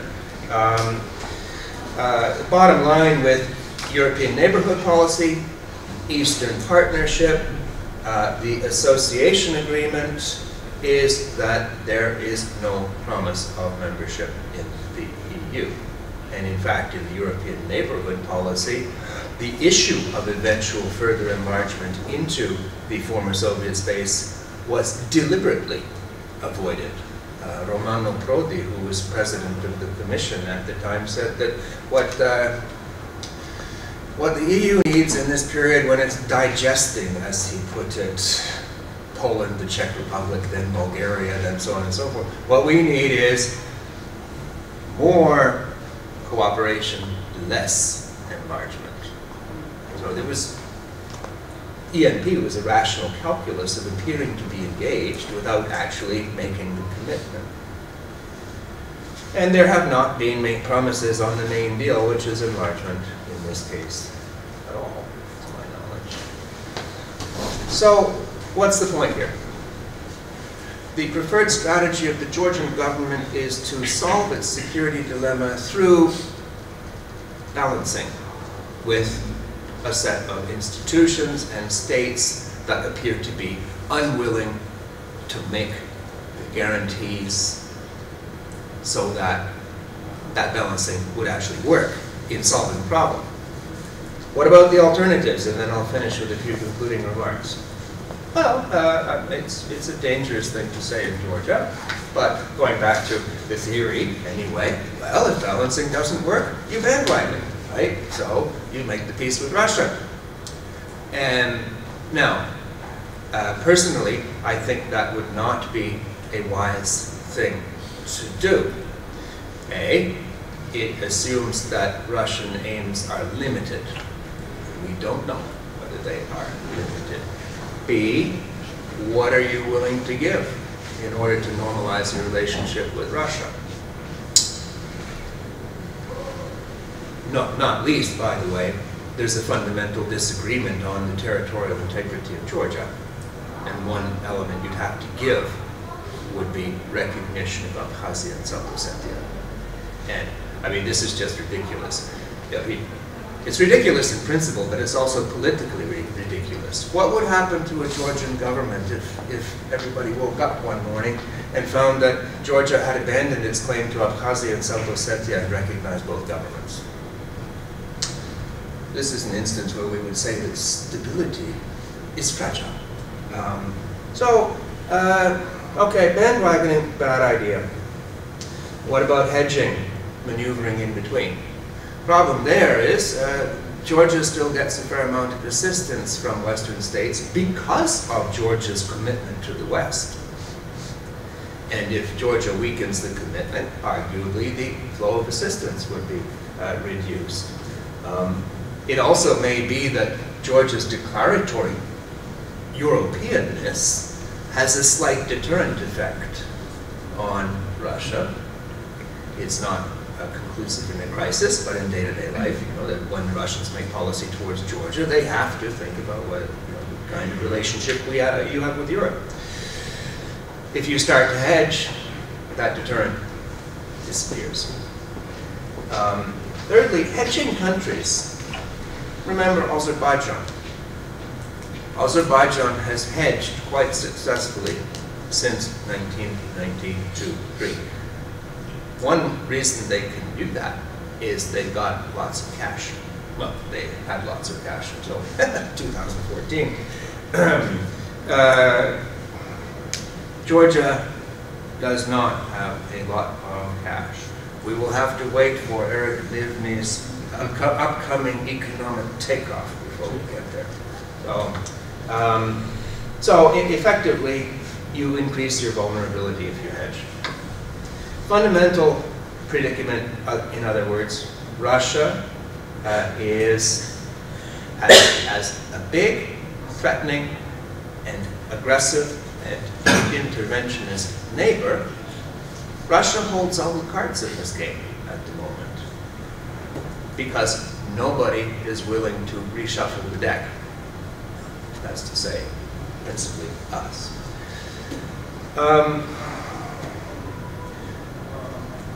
Few final points. Some people at this point say, yes, but Russia is going to collapse. Russia occasionally has crises, but it doesn't generally collapse. Think about the War of 1812. Napoleon progressed all the way to Moscow, destroyed much of the Russian army, and what was it, 6 months later, the Russians were in the cafes of Paris. So I wouldn't want to bet the farm, as we say in Canada, on Russia collapsing and solving your problem. Nor would I want to bet on Russia democratizing. You know, democracy is about peace, so Russia becomes a liberal democracy, then everything will be fine. That is not going to happen in my lifetime, okay? At least, and I could give you the reasons, but time is short.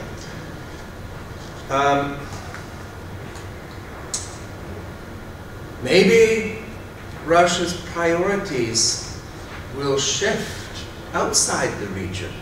Syria is the case in point, where they're following a different agenda, so they're not going to be so interested. I don't think that's right either. Those are separate agendas. The global agenda of Russian security and foreign policy activism is an agenda about status and consistency. It's about being wanted to be accepted as a great power again. And so if you act like one, then you are. This agenda is about control here within the region. There are different things. It's not obvious that one would produce change. Change in one would produce change in the other. So I end the chapter on the, how should one put it, uplifting note, which is there's no solution to this problem. There are modes of managing it, but management requires intelligent and flexible and careful leadership. And that's it.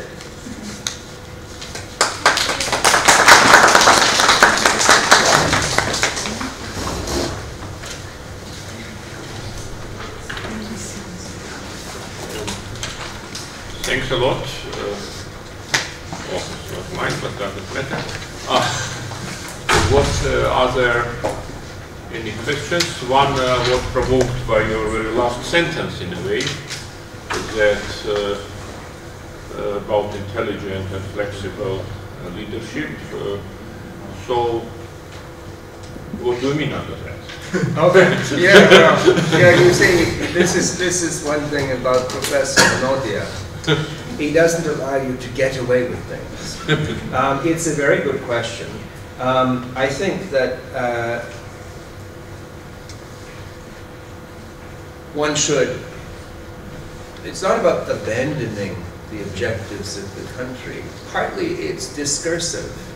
If you have this problem, and this goes to the distinction between the Saakashvili government and the Georgian Dream government. If you look at the Georgian discourse on relations with Russia under President Saakashvili, it was highly, how should one put it, provocative. Day after the change in power, that just stopped. And when you listen to the Georgian Foreign Ministry I leave Mrs. Hidasheli aside, by the way. There's an exception to every rule. But in the diplomacy, Georgia simply restates what it believes are its legitimate perspectives, and it doesn't basically engage in a sort of anti-imperialist rhetoric. It doesn't, you know, find a new North Caucasian people to declare the genocide of. To take another example, it's just be careful. Be careful. Explore the relationship with Russia to the extent that it produces positive outcomes, as it has on trade. Don't go any further. And continue to explore the relationship with NATO and the EU. As I said, these things are moving forward. But going back to the point about impatience this morning, European institutions, be they security institutions or economic institutions, they do things over a very long period of time. And what you get ultimately is the product of a very long, sometimes steady, sometimes halting process of negotiation, agreement, mutual concession, and goodwill. That's going to take a long time, though. Doesn't make it worthless. I think it is worthy. That's sort of what I mean. Okay. Yeah, I have one question for Professor McDonald, and I have two questions for you. I really want to ask, how do you think the recent policy, I know that much of your analysis is based on Georgia's national security, the recent policy between Lavrov and Clinton in 2009, how does that led to a series of a chain of events, of course to some in the Medvedev's presidency, and how do you think that influences the national security trend and where we are right now in terms of Russia's reassertiveness? And so I want to ask you, we talked about competition and contestation. I really want to ask, like, is that feasible in a parliament where there is no ideological cleavage that drives the parliamentary debates? And that's one thing. And also I want to ask why. Of course, I haven't read the book yet, but why you did not talk about the international dimensions of the democratization project? You go first, then I'll pick it up. It's possible, I guess, because the contestation or competition between political groups is not only based not only on ideological differences. There are particular interests as well. I mean, I'm not, of course I would prefer ideally that this contestation evolves around the ideological difference, public policy issues and so far.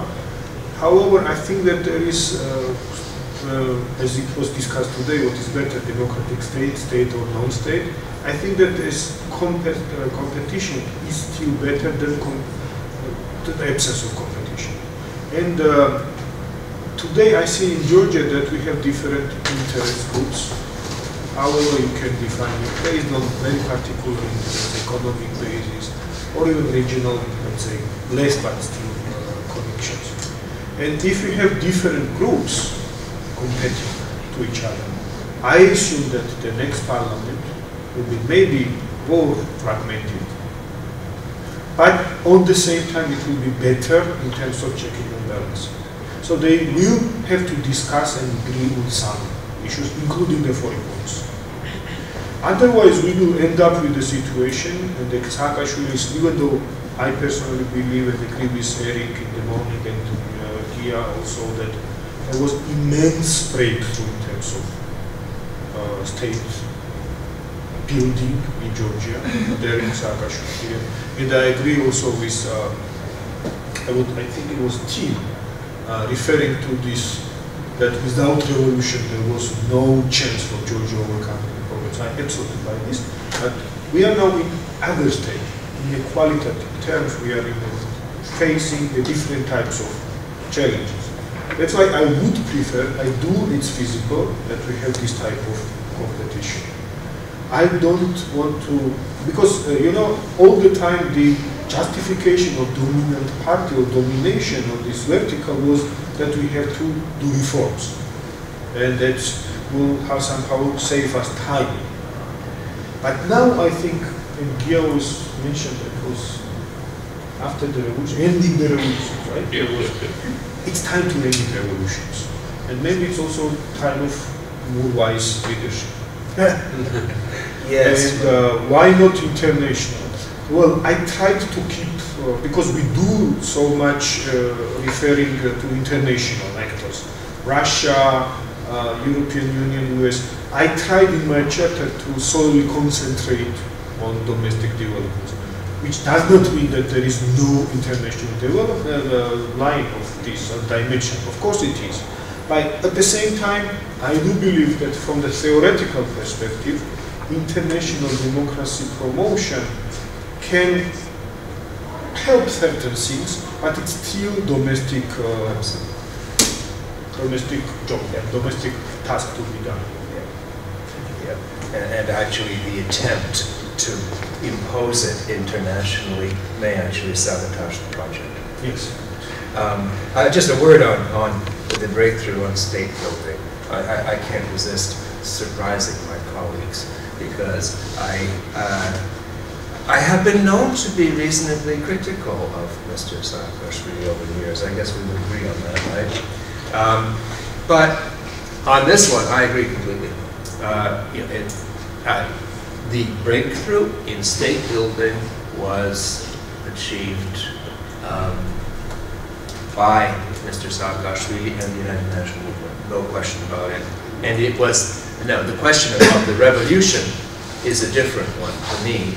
I understand, certainly the revolution helped to produce the conditions, but one should never say it was a necessary condition because you don't know the counterfactual. I mean, there's no basis to know a history that didn't happen. So I'm sort of the cautious, boring academic perspective, but anyway, on reset, this is the for those of you who don't recall this famous moment in Soviet-American relations. This was when Hillary Clinton, then Secretary of State, went off to Moscow and produced a plastic button which you could press. It said reset, except the Russian translation, I think, was wrong. But anyway, it's a nice metaphor for how it went, by the way. But anyway, well, we know the reasons why reset didn't work. They're partly on the Russian side, partly on the American side. I don't think ballistic missile defense development helped on the American side. And I don't think Russian behavior in this region helped on the Russian side. Anyway, the failure of reset, how does it affect the national security predicament I've been talking about? Again, this is counterfactual history. It's a historical alternative that we can only surmise about. I think there are reasons to think that it had a negative effect on Russia's role in the region as a whole, including. Because if you're resetting and you're getting concrete benefits from a bilateral relationship, improving bilateral relationship with the United States, then you would want to not do things that might jeopardize that relationship. But if the relationship doesn't exist, then the deterrent effect of cooperation on unilateralism doesn't exist either. So, but how much do you want to pay for a reset with Putin?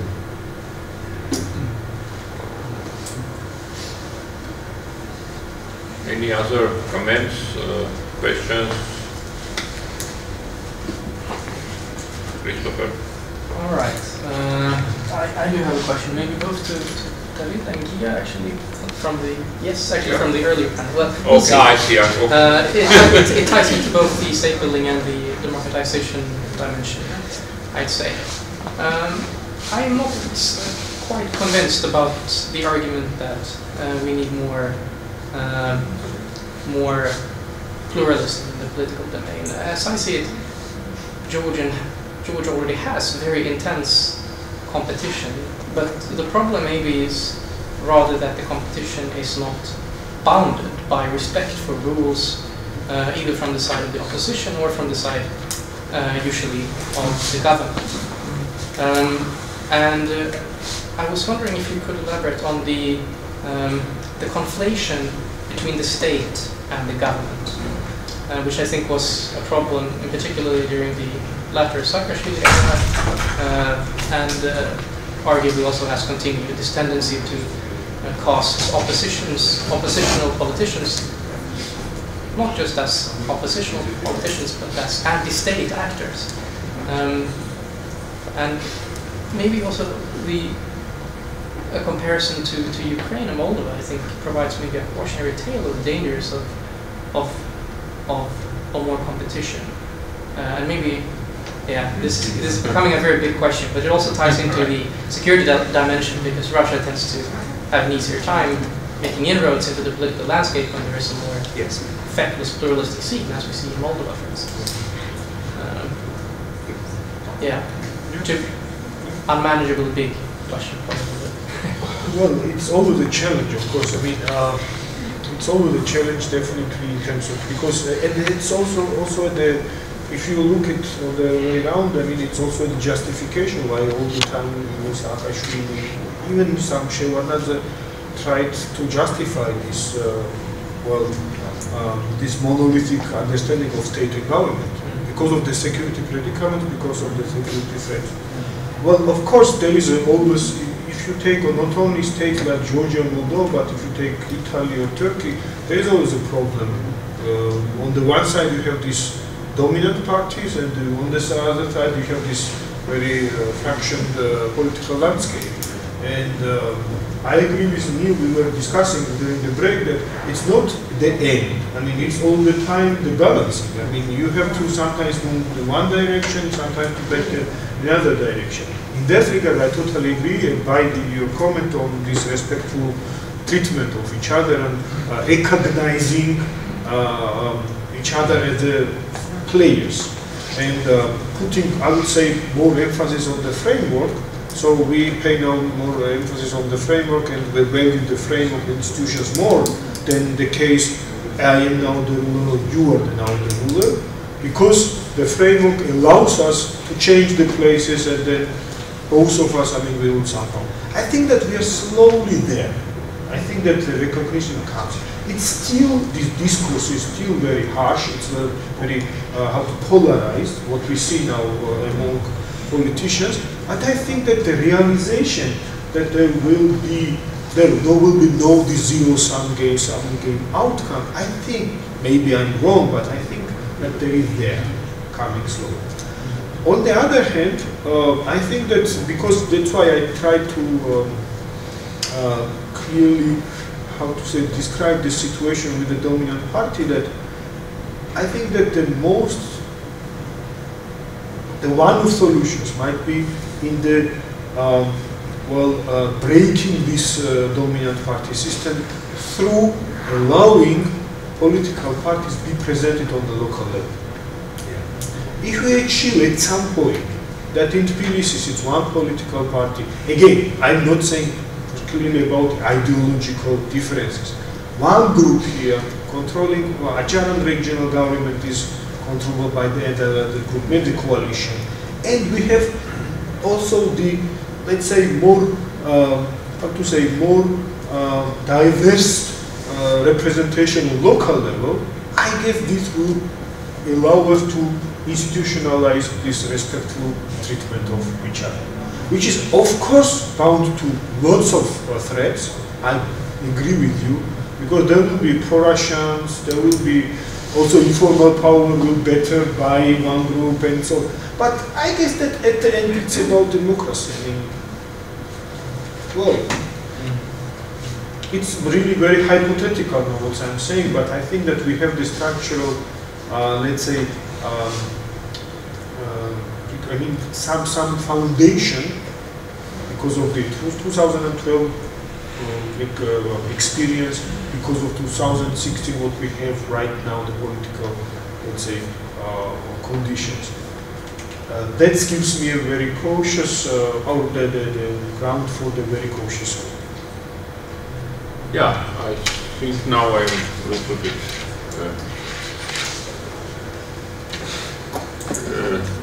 moving from facilitator's role to the role of in my role in previous panel. Yeah, I think it's excellent sort of cautionary question,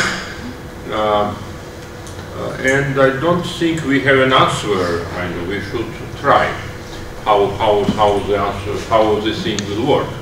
I mean, I think what you said is reminds me of this of Tom Caroser's description of this gray zone regimes, which is the same as uncertain regime or what we are. And I think his description is actually better than many others because he provides these two versions of this regime, which is one is dominant power system, which Georgia has been all this time. I agree completely with David. I think under Saakashvili just felt harder maybe because the state was stronger and the government was more activist, but it was the same in that sense of the same one dominant power under Shevardnadze. It just was fractured within, but still it was one dominant power of Georgian dream. Again, more fractured, less functional maybe, but still one dominant power, unified by hatred to UNM, so that article of faith it certainly has to be shared by everybody. And we have had that, but the other version of that gray zone system is factless pluralism, as you mentioned. And I think Georgians somehow crave for more pluralism, for more contested political life, where not all levels of power is dominated by a single center, but how it will work if it happens, and it may happen after October, that's a theoretical possibility at least. How feckless that pluralism will be, we don't know. And there is no way to predict. I think there is a good reason to be cautious that it may be quite not so functional, because the culture of pluralism is not very well respected. So, and I know, I mean, we already had this kind of institutional pluralism in Georgia with courts, now constitutional court, and things like that. It worked to some extent, yes, or with president's office. 2013. Yeah, 2012, 2013 courts were more independent than before and after, one could say, right? And president sometimes vetoes something, and sometimes it even works. And you have some hopeful signs that sometimes pluralism may work, but there is no guarantee. We have to test. Unfortunately, this is the only way. No. Any others? No. Backbenchers are okay, I think we had an excellent conversation, very good lunch, not so active audience, but very attentive one. Thanks to all the speakers, especially those who came from far away, traumatized by Brexit, but still were with us, and ready to discuss our challenges. So I hope you will enjoy the book, and I hope our professors will use it as reading material in their courses, and professors of other universities as well. And see you on 50th when we will work for 50 years of independence. All of us will be here, and some other people. Thank you.